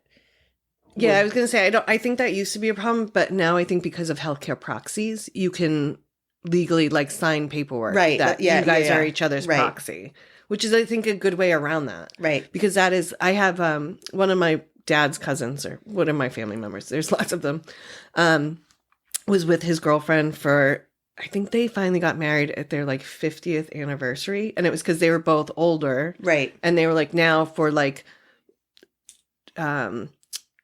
will and stuff like that. Sure. Inheritance stuff. They did it for that and for the hospitalization of knowing like, because that's a terrible rule. Yeah. I get like it has to be family only for when an emergency happens. Right. But like family doesn't have to just be illegal. Yeah. Like family doesn't, like, I have plenty of family that you can not let in. Yeah. I mean, I get it. The HIPAA rules are strict, as well they should be. Right. For good reason. But, yeah, I mean, for me, I have all my family's here and they all know him. And so if something ever happened to me, it wouldn't really be so much of an issue. Right. But for him, all of his family's on the East Coast. So he would have nobody here. Right. That would be able to like make a decision if something happened. And that sucks, So that's definitely something that I need to like do one of these days. That just hit me like a ton of bricks too, because I'm here by myself. And I don't even have a you. Like, right. Yeah, I hate when those moments happen in a little bit, but also they're great when they happen when it's safe. Like, like I should probably have someone here that I legally have that can come and do stuff until one of my family members can get here or whatever. Right. That's a really smart kind of planner. Adulting sucks. It does. It's not good. Like, do you have a will? Have you ever thought of that? I don't have a will. I don't either. I probably should. I had one when I was younger because one of my aunts died, and when she died, like her kids' life, like everything was up in turmoil. Yeah. And my parents used to always say, like, "Oh, we learned from that." And to this day, I bet you they still don't have a will. But we were like, you know, my brother, like when he had his kids, like I had like a stern conversation with him. I'm like, you need to have your paperwork. You need to have this. Like, I need to know where it is. Because if anything ever happens to you and your wife, I will be the one taking your kids. Yeah. Like, it's a no-brainer. Like, if anything ever happened, I would dip back to Boston in a minute to take care of those kids. Yeah. I mean, I probably might think about bringing them out here just to get them away from whatever tragic. Sure. But like, to not disrupt their lives, I would probably go back there and I would step into their, you know, my brother's kind of place. And like, I'm like, that all has to also be legally like acceptable and ready for me to do. Like, because it's a no-brainer in my head. Yeah. I'm not having kids. I never wanted them. I came close a few times, and I'm glad that nothing kind of ever stuck. Yeah. As much as that sounds like terrible. No, it doesn't. With the whole abortion thing, one day my dad and I were talking about something, and he was like, well, you know, he's do what you want to do kind of guy, but he's also likes to think about it. And I was like, well, these rules, Dad, that day that I had to go to the hospital, I'm like, I would have died. Right. Like with these rules, and not in Massachusetts because I haven't taken them. Like, but some of these rules, they gave me stuff to have an abortion. Right. It was like I swallowed a pill, and 20 minutes later, like they're like, you know, go home. You're gonna have some cramping and bleeding. You'll be okay though. Right. Like, but now if a chick goes through that in like Texas right now, she's gonna die. It's terrifying, man. Like, and I'm like, yeah, it sucks. The whole thing sucks. I just remember like I feel like there's, you know, like as you get older, right, there's like certain things like days, events that kind of stick in your mind. Like for me, I mean, for us, probably like 9/11, the big one, of course, you know, like happened when I was in college. And like since then, I mean, maybe like the day that Trump got elected was like a pretty big deal because I mean, look around. And then, you know, the decision on Roe. And that was like one of those things where like, you know, I don't get emotional about a lot of things, but like I got really like, that fucked me up, man. Like it sucks. And it really wasn't until after like reading the actual, like I actually went through and read like a bit of the decision, like the actual verbiage in it. Oh, I have not. And it's scary because, you know, it's the basis on which the Roe decision was made, you know, its legal precedence wasn't in abortion. It's about the rights of a woman. Right. And so to see that like not upheld, whether it was abortion or, you know, marriage or voting or like whatever else, right? Like the fact of the matter is that, you know, our Supreme Court has now said that women do not have they do not have their own rights. They don't have rights. Their rights are less than men. Right. And that's fucked. Right. And the thing that scared me is like, because when the abortion thing first started, I was like, that's never going to change. Like, we're too far. Yeah, I know. We're too advanced, right? That's like, what I think everyone who's our age thought, because our mother's generation, you know, fought for that and like made sure that like it was not going to be a problem for their kids and their you know, their kids and like all the future generations to go. But like fucking here we are in 2023. Well, and I was like, they're never going to do that because women, we're not going to lose rights. Like we're like people like history doesn't go backwards. Right. And then I was like, well, and also like, and this is not, I mean, I was like, and plus like all of our like the Black people will be on our side too, because if they come after women's right, they're coming after your right next. Absolutely. If they come after women, they're going to go after gay people next. Then they're going to go after the Black people. Then they're going to go black, brown, whatever. You know what I mean? And when I had this conversation with one of my friends, I'm like, no, we're good because like we're too far advanced. We're not going to go back. They're not going to take women's rights away. I'm like, plus all the other marginalized communities will have our back as women because they don't want to be the next in line to lose their rights. Yeah. And then that didn't really happen. But people don't see it that way. Yeah. And I was like, wait, but I mean, I'm sure the gay community is on our side to keep women's rights, but like, it wasn't as seamless as I thought it was going to be. You know what I mean? Like not everyone had each other's back the way I kind of was like, this is where we are now. But the problem is like the rhetoric is such that like, it's not about women's rights and it never like the conversation on the right that's never been the conversation. Yeah. It's always been abortion. Right. Like that's what they talk about. Those are like the hot points. Like those are the things that the media is like latching into. And that's the problem. And that's why it's so decisive, because those ultra conservative fucking yahoos, they like don't they don't get it. They don't understand. Yeah, but those are also the same yahoos that are paying to get their girlfriends. Oh, absolutely. Abortions. Well, yeah. Like, I mean, that's the shit I don't understand. Yeah. Like, oh, it makes me so mad. And I can't believe where we're at. I can't believe where things are going. Like, like I said earlier, I don't understand why one grown adult cares what someone they don't know does in their bedroom or in their pants with another grown adult. Yeah, no, I know. Like, until someone, like, I will keep asking that one question. Like, why is in your life is so, like, dismal or non-existent that you have to care about what I'm doing over here? Yeah. So much that you're, like, spending thousands of dollars, like, money you probably don't have. I mean, it's control, like, and that's what it all comes down to, right? Like, especially in the political sense. And, like, it's these right-wing, probably mostly white males who just want to control women, and that's very obvious. And they're being supported by women that want to be controlled. Yeah, that's the scarier part. Yeah, like that women are being like, okay, honey, or like, but that's how they've been raised. Like, they don't know any better, And I mean, it's like, it's so funny. Like, I also watch on YouTube, like, almost every morning. Like, I'll go and like watch like the opening from like the Colbert, the Tonight Show. Is it Tonight Show? Which one is it? Late Show, Late Night with Robin Colbert. Whatever the one that Steve Colbert is on. I think it is the Tonight Show. Tonight Show with Stephen I don't Colbert. Know. Late Night with Stephen Colbert. Okay, I don't know. I get them all confused. Anyways, the Stephen Colbert one. But I watch his opening, and like the best comedy writers in the world couldn't write this shit. No. The shit that these people are saying, like, on Fox News and like in interviews, is just like mouth, like chin on the ground, just like, what in the actual fuck? Yeah. It's insane. Yeah.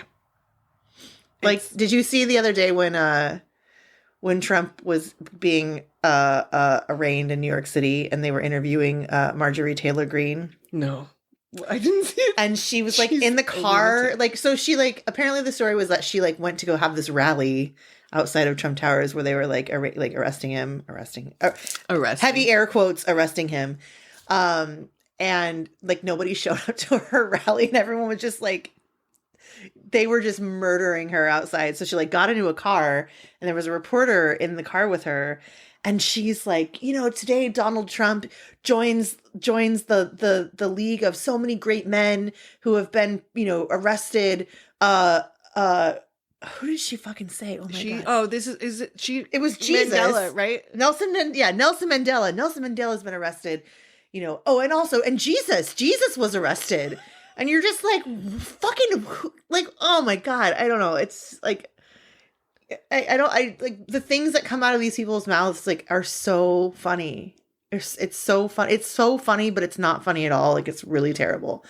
But yeah, I don't know. I don't I would never want to run for office. Like, it's not anything. Like, I have a cousin that's like a huge political guy. Like, he just was working for the governor of Massachusetts. Like, huge into politics and loves it. And I like, sometimes we sit and talk about stuff, and I'm like, but you work with like fucking scumbags. Yeah. Like, they're savages. Yeah. Like, and sometimes like they look so prim and proper out in public, and then when you see or hear the shit that comes out of their mouth, like, you're like, what? I mean, you're like, and you bring up a good point, is that I feel like regardless of what side of any issue you sit on, like, they're both equally as terrible. Scummy. Yeah. It's just like one side's scumbagness is like detrimental to humanity, and the other one is like, just detrimental kind of to your pocket. Like, yeah, exactly. Like, it's not, you're not talking like apples and apples here. So, I mean, yeah, like, there's no good side of politics, I don't think, period. But I honestly think most people got into it back in the day to make a difference. Right. Nowadays, it's so corrupt, though. Like, yeah, like, the corruption is terrible. You don't get anything really done or accomplished. Yeah. The amount of money just being wasted is ridiculous. Yeah. Like, and how to fix it. Like, we need one mom. Like, that's really what we need as like a country. Yeah. We need like the nanny to be like coming in, and remember that lady that had that show? Yeah. I mean, it's so crazy. Super like, nanny? yeah, We need her to like get our country. I feel like we're just so far past like I mean, the sad thing is that like this segment of the population, the total yahoos, as I will refer to them as, they've always been there. Right. It's not new, right? Like, they've always had these beliefs. They've always had these opinions. They've always like held these, these weird, ideas and ideals. But now they have someone who has been in office, who has held an office, who is now, infiltrated the media, who has like brought them out of the fucking basement, like out of your mom's fucking garage and like into the mainstream, normal people world, which like never has happened before, right. So these people are like, they're like, oh, I knew I was right. And like, there's that like intense like feeling of like patriotism that so many of these people have. And that's what's so scary about it, is because they're so like amped up, and they're not like rational people. I don't think, a lot of them. Well, it's like someone was saying, it's white guys are mad that they now have to work as hard as everyone else has always had to. And so that's the only reason why all of this is happening. Yeah. Because if you look at it, like almost all shooters are white guys. Yeah, yeah. White males. Yeah, like we have a gun problem in this country, and it's mostly that problem is old white guys. Yeah. Or young white guys now. Because, yeah. Like the other day there was that shooting, and this is going to sound terrible, but they were like, it was a girl shooter. And I was but she was trans. And then I was like, because part of me was like, oh, well, at least we have our first female. Yeah. Like, now we're not. And then I was like, which is terrible, because, like, we don't want more shooters. No. But then they were like, oh, she's trans. And I was like, oh, so she's still a dude. Yeah. Like, still all dudes shooting up. Yep. And I was like, part of me was like, don't be proud that we had a female shooter. Right. But I'm like, oh, at least we're equal there, too. And then I'm like, oh, yeah, no, not surprised that she's actually a guy. Yeah. And I don't know which trans way she was, so I don't either. Like, because there was like confusion around that. Yeah, I'm not sure. And I didn't look into it enough, because I can't keep we've had more shootings in this country than days of the year, I think. Yeah, it's insane. And again, it's a purely American problem, and the rest of the world looks at us like, what the fuck is wrong with you people? Like, yeah. I mean, it literally, like, everyone talks about, going to these, like, third world countries. It's like, no, like, you got it wrong. Like, America is the fucking third world country, know? Yeah, I was in Belize, and as much as the airport scared me, because the guy driving our teeny tiny plane thought it was a car. Yeah. Everything else was, like, I felt completely safe. Like, we were driving golf carts around. Like, I would have had no problem. By the third night, I would have had no problem driving across that whole island in a golf cart by myself. Yeah. Not really knowing where I'm going, not a ton of lights, but like the people were all super nice and kind, and like I would have had no problem. I mean, it's weird because, people like go to places like Mexico, right? And they're like, well, oh, you see the federales and they've got machine guns, or you go to the bank and they've got machine guns.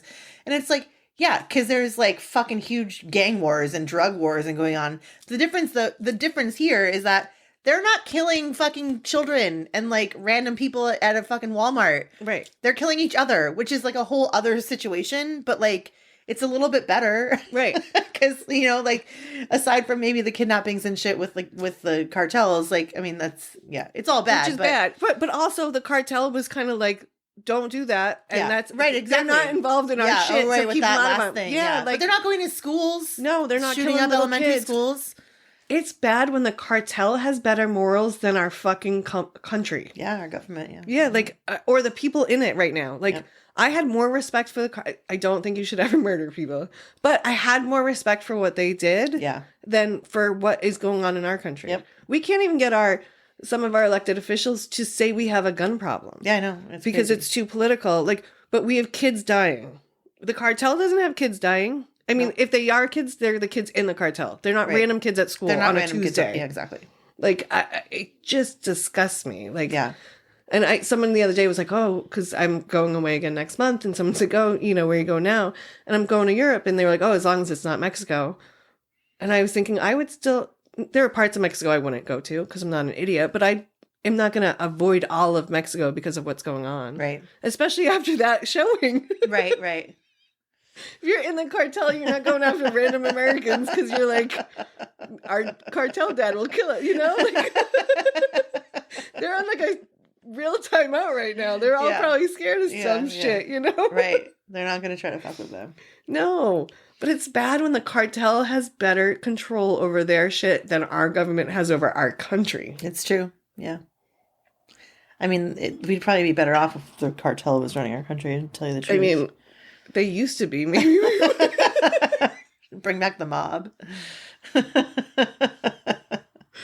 I mean, at least then there's order and honor. Right. Now there's nothing. Right. Yeah. Like we've gotten away from just being cordial. Right. Like, what happened to that? Like, what happened to like common decency? Yeah. I mean, I think that the media has a lot to do with it too, though, you know, because this whole like misinformation and, you know, I mean, Jesus, fuck, like imagine like with this AI stuff that's happening. It is fucking and like the deep fake shit, like it's crazy. And all these, you know, a bunch of people like the Fox News watching people, like they'll probably like conjure up some weird shit and it'll be like hook, line, and sinker. Like, I mean, we could be on, like if America was in a civil war in 5 years, like I would not be surprised. Yeah, I wouldn't either. It's sad to say that, but like I wouldn't be surprised. Do you think it would be East Coast with West Coast versus the middle of the country? Probably, yeah. Like that's the part that like I mean they're fucked, right? Yeah. Like yeah. That's the one part I like. Have they not figured out that like because they're like, oh, it's both the coast's fault. Like, okay, yeah. And you want to fight both coasts? Like Canadians are too nice. They're not going to help you out too much. Mexico, they're probably going to be on the coast side because we do all their drugs. Yeah, exactly. Right. So like you really are just picking a fight you're going to lose? Yeah, I mean it's so weird. I don't know. I don't know what's going to happen.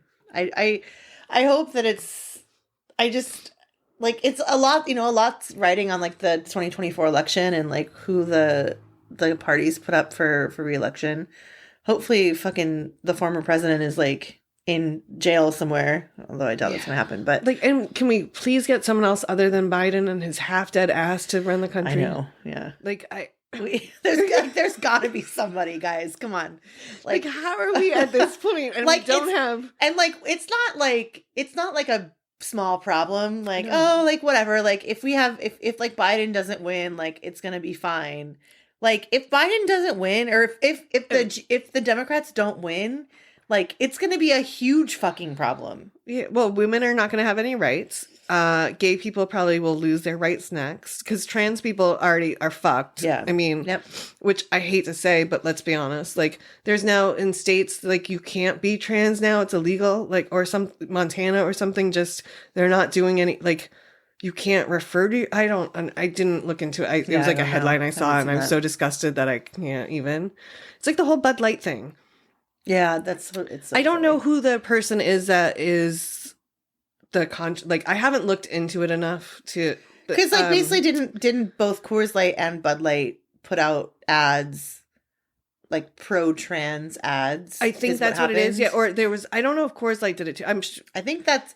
I just know the Bud Light thing, like Kid Rock's shooting a case of Bud Light, but like Kid Rock, you've been performing with drag queens for years. Right. And he used to be a decent person, I think, but now he's just being trash human for no reason. Because he can be. But like, shock value. But also, Bud Light and almost every other liquor brand has had a fucking rainbow on their shit since early 2000s. Well, and the more hilarious... If not 90s. Yeah, and the more hilarious part about this is that, you know, Anheuser-Busch, which is the parent company of Bud Light, like, is fucking massive. Like, they own probably 20 different brands of beer. That's it's so funny because that goes back to what we were talking about earlier about how you don't realize how many brands come from one, or like the umbrella of it. Like you or Bud Light is laughing because you're buying Bud Light to then blow it up. You just still bought it. Like, fine, do what you want. Yeah, we'll take your money. Even better. But all of those companies got on like the gay wagon back in the 90s. Right. They've all been supporting it for years, and now all of a sudden you're upset. Yeah, it's So weird. Have you seen that new Instagram account called Republicans? No. You haven't seen it? Oh my God. It's a Oh, is that the one where they used AI yes. to make them all the politicians, like the disgusting politicians in drag. It's so good. It's so good. I didn't know the name of the account. Someone sent me a bunch of them. Republicans is what it is. Yeah, someone sent me a bunch of them, great. and I was like, "Where did you get these?" It's really top notch. Yeah. The funniest thing is, what's the guy's name? Is it the turtle looking fucker? Is one of the Republicans that has slept with a shit ton of drag queens from the Bay. Oh, really? Yes. Which one? I want to say it's Mitch McConnell, but I don't think it is. I'd have to double check with my source. But like, I mean, that doesn't surprise me. The stories though, that like one night when they were a little drunk and they started and I was like, can we get this on TMZ? Like, how do we I was like, how do we not have this all over the place? That's awesome. I love it. And I'm like, let's ruin him. Like, because maybe if they realize that, like, this dude is fucking, I'm sure so many of them are. Yeah, and even if they're not, it's just that, like, it's that they're just so close-minded and so afraid of, you know, I don't know. I hate it. Yeah. Well, and drag queens have never killed your kid. Yeah. Drag queen story hour is great. Drag queens don't want to be any closer than reading a book to your kid because that shit they wear is expensive and your kids are fucking dirty. Right. Did you watch that show on was it on HBO or Max?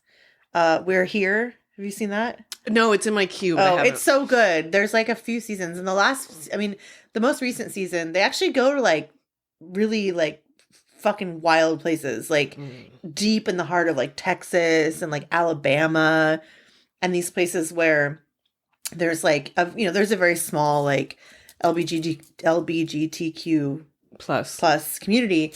And, they put on these shows and like a couple of them, they had to have like, they were getting threats. Mm-hmm. So they had to like really beef up their security. And, of course they did. Right.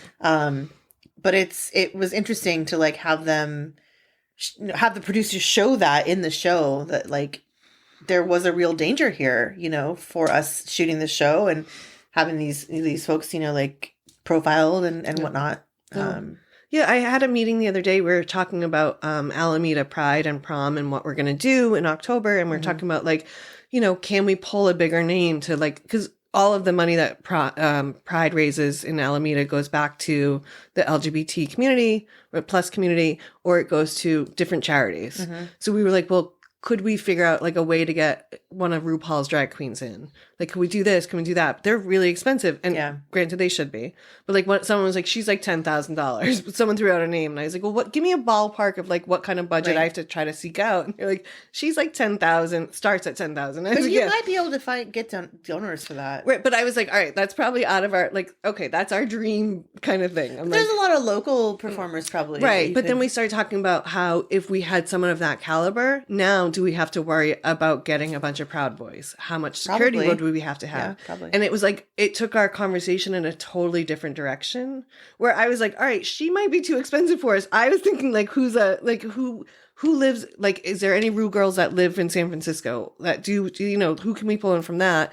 But the conversation got so into, okay, well, if we got like, one of the huge RuPaul drag winners, right, then that's going to give us even more exposure. So, but then what do we have to do for security? Or and someone else was like, we don't want to make it too, what they say, we don't want to make it too gay and I was like, it's a gay event. That's the whole point. Yeah. But they were like, and one of the people that was there was so worried about having Proud Boys show up and having people come and I mean, which is a valid concern. Yeah, because last year when we were planning prom is when a couple of the shootings had happened, and we were like, do we have to worry? Do we have to get more security? Like, and one person's like, should we still move forward? And I was like, we're moving forward. If I have to stand on the corner and watch out, like, I'll stand on the roof and just be fucking eyeballs and call the cops if I need to. You know what I mean? Like, I'm not a sniper, but I can be a roof person. Right. Like I'm like, whatever we have to do, like, we want to make sure people are here and safe and seen. But it's stupid that those are the conversations that we now have to have. It's terrible. Like, why? It goes back to my always question. Why do you care what grown adults are doing? Yep. Yeah, it's a shitty place to be. And, I feel like so many people would have assumed or have assumed that, in the year 2023, that we would be as a society, like as a human race, we would be so far past this, right. Because... It almost... Yeah, sorry. It almost makes me wonder, like you were saying earlier, we had 9/11. We also had the Challenger. Did you remember? I do remember that. Yeah. I'd almost forgotten about that moment until someone brought it up the other day. And I was like, oh, yeah, like every kid our age probably watched that. I don't know that I watched it live. Could have been. What year was that? 80. This probably 86. This probably ties into my Christianness. Yeah, we watched it. My Christian school. But she was a Girl Scout leader, so you might have, because Girl Scouts are somewhat Christian, aren't they? I mean, I very well could have. I might have watched it. I mean, it was like remember it a long time ago. Yeah, so. No, I don't have like I kind of remember it when it happened. I don't remember watching it. Right. I remember watching it. I remember we were in our classroom, like, and I was like, we had that moment. We've had 9/11. We are still the kids that grew up with the Vietnam vets that were like still real broken. Right. So we have all these things to kind of remind us what humanity is.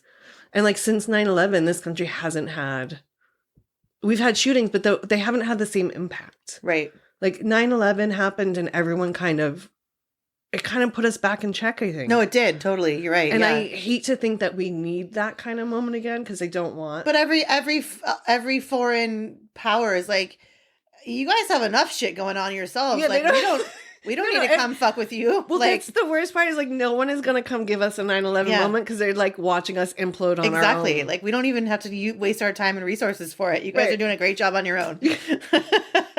I mean, it's true. Islam, or not Islam, sorry, not to say that, but like the Taliban is probably like, how do we get America to infect everyone? Right. Seriously. So that they can implode. Yeah. I mean, it's not funny, but you have to laugh because it's just so sad. It's so sad. Yeah.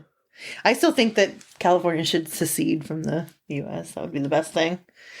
We could do it. Well, if Texas doesn't do it first. Well, they can go fuck off. I mean, Texas will basically just become Mexico and then have fun with that. Could you imagine, like, if Texas needs Texas.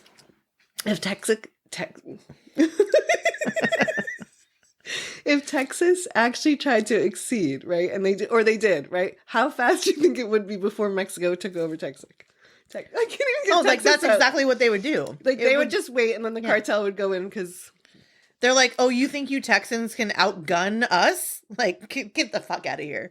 It would be... Yeah, surprise, motherfuckers! Where do you think all your guns come from? That's actually a great premise for like a movie. Yeah, that'd be funny. Because it would be like back in the day when I'm not sure which Indians it was, but they were I don't know, I'm not even gonna try it. But there was like the one Indians that were like real savage. And they would like sweat people out and like just circle them and watch them like die of starvation. Mm-hmm. It would be like that. Like it would be like Mexico would just be like the cartel would just be like, hold my beer. Yeah, we're taking this, guys. Oh, that would be terrible and kind of amazing to see. I would love it. So I don't have it. This is the second time people on this podcast have now hated on Texas, and I've not been there enough to know. Oh, I've never been to Texas. I don't have nothing against Texas. Yeah, and Brene Brown comes from Texas, so she's pretty fucking cool. I've heard Austin's cool. I don't know. I do have a few friends in Austin, so. I almost thought about moving to Austin when Joe Rogan was going and opening his comedy club, and I was like, I could run that club and be really fucking cool. Like maybe then I could get over my stage fright too. Oh, yeah, there you go. Yeah.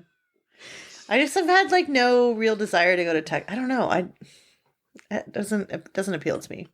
Yeah, it kind of appeals to me only because it's like it's almost in some ways to my mind it's like the only Wild West that's left. Yeah, I guess so. But I feel like if you get up into like Montana and like the Dakotas, and there's some wild shit up there too. Yeah, I don't do colds. That limits my... Go in the summer. I don't like cold weather anymore. I don't do it. This winter here in California has killed me. Oh, it's been so cold. Yeah, like, it has been warmer in Boston most of the time this year than it has been here. It was like 80 degrees on the East Coast, like, all week last week. Do you know what a mind fuck it is when your parents call you to tell you that their weather is warmer and like rub it in your... I'm like, fuck you guys. Yeah, it's been pretty shitty this year. I mean, we got the rain that we needed. Right, which is great. We'll be skiing probably in July still for those who partake. Yeah. My boss, he loves it. Yeah. I don't do cold, so I would like to go to Tahoe in the winter. Like, I will not... It's beautiful. I will not ski, but I would like to go on the ski lift to, like, see the whole mountain and, like... Yes, and take the beauty and then go right back into the hot tub or fire. I will be a lodge bunny the whole time other than those few moments. I took a... last year when I was in Aspen for work, they have, like, one of those giant chairlifts, you know, that goes, like... I don't even know. It's like 3 miles. Honestly, like, it's super long. But we were there in the summertime, and so they still operate it in the summer because it's really beautiful. Right. Like, you go up to the top of the mountain, and on the backside, you can actually see like the Continental Divide that goes through. And they also have like an event space up there and everything. It's really neat. But, you know, they're the little gondola lifts, and it was really windy that day. Like, I remember a bunch of flights were getting canceled out of the tiny little airport. And so me and a friend were like in this gondola, and it was like, because, you know, it's like 100 meters between each tower, if not more, probably more. And those big cables, and like, you can just see them like dipping. I mean, they're dipping like 10, 15, 20 feet when they go through, and they would stop it because of the wind for like 5 minutes at a time. And so you're just sitting there in this gondola, like, you can feel the thing sweat, and you're like 100 feet off the ground, probably more. I'm really bad with directions and distances. But you're really pretty high up to the point where if you fell, you wouldn't survive it. Right. But yeah, it was, oh my God, it was so terrifying. Like, we both were like sweating, and she finally like put some music on her phone. She's like, okay, we're going to be fine. But it was really cool to like go. Cause I mean, when there's snow, it's not as far, right? Right. Cause the snowpack is probably 40, 50 feet, maybe more. So it's not as terrifying if you're there in the wintertime. But when in the summertime, when there's no snow, it's so far to the ground. Yeah, it's wild. But it, yeah, and you have nothing. Like, there's nothing you can do. No, you're just stuck. Yeah, yeah. I remember that. So when we got up to the top and like walked around for a little bit, and we're like, okay, let's go back down. And there was like, I guess they were having a wedding at the top. And so the whole like groomsmen party and the groom were like getting on when we got back up, and like that's like the way down was when they were stopping it because of the wind. And I'm like, oh, these poor bastards. Like, I hope you guys don't get anxious on high things. I can imagine like you're already like racked with anxiety about getting married, and then you have to take this like 25-minute gondola ride up that's like stopping every 5 minutes. Oh God, that sounds like torture. By the time I got up to the top, I'd probably be like, no, I'm good. I don't need to be married now. At least they probably had a bottle of booze with them or something, but that's funny. I would have been like, I'll just roll down the hill. It's fine. Yeah, it was scary. It was like one of the scarier things I've done recently. I try to block out unnecessary life risks at this point in my life. Yeah. I think I'm mostly like that, but then every once in a while I'm like, yeah, sure, I would go skydiving. Yeah. I wouldn't do that. I would. I think I have like a little bit of that adrenaline junkie in me. I'm just too like, I don't know. It's like one of those file under things that are not necessary in my life. Yeah. No, I think at this point too, like I'm starting to get back into like I'm kind of fearless. Like at this point, like none of the shit that's happened to me. I mean, yeah, that's cool. Yeah, hasn't killed me. Yeah. Hey, live your life for sure. Oh, I mean, don't get me wrong. I do probably plenty of shit that's terrible for me every day. Oh yeah. You know, we all do, but yeah. That's funny. All right. So what do you say we finish our champagne and maybe go enjoy this sunny day? Yeah, let's do it. All right. Thank you all for coming and hanging out with me and Mel while we're boozing it up on a Saturday. Yeah, sorry we got a little serious there for a minute. We did. That's good. Yeah, I liked it. I love the podcast because it's all about a tangent. Yeah. Like hang out, let's chat, and see where we go. Awesome. Sounds good. All right. Thanks, Mel. Everyone go try you. some Spirit Bomb. Spirit Bomb. Yeah. I don't know. Look it up. Yeah. It's on the interwebs. Yeah.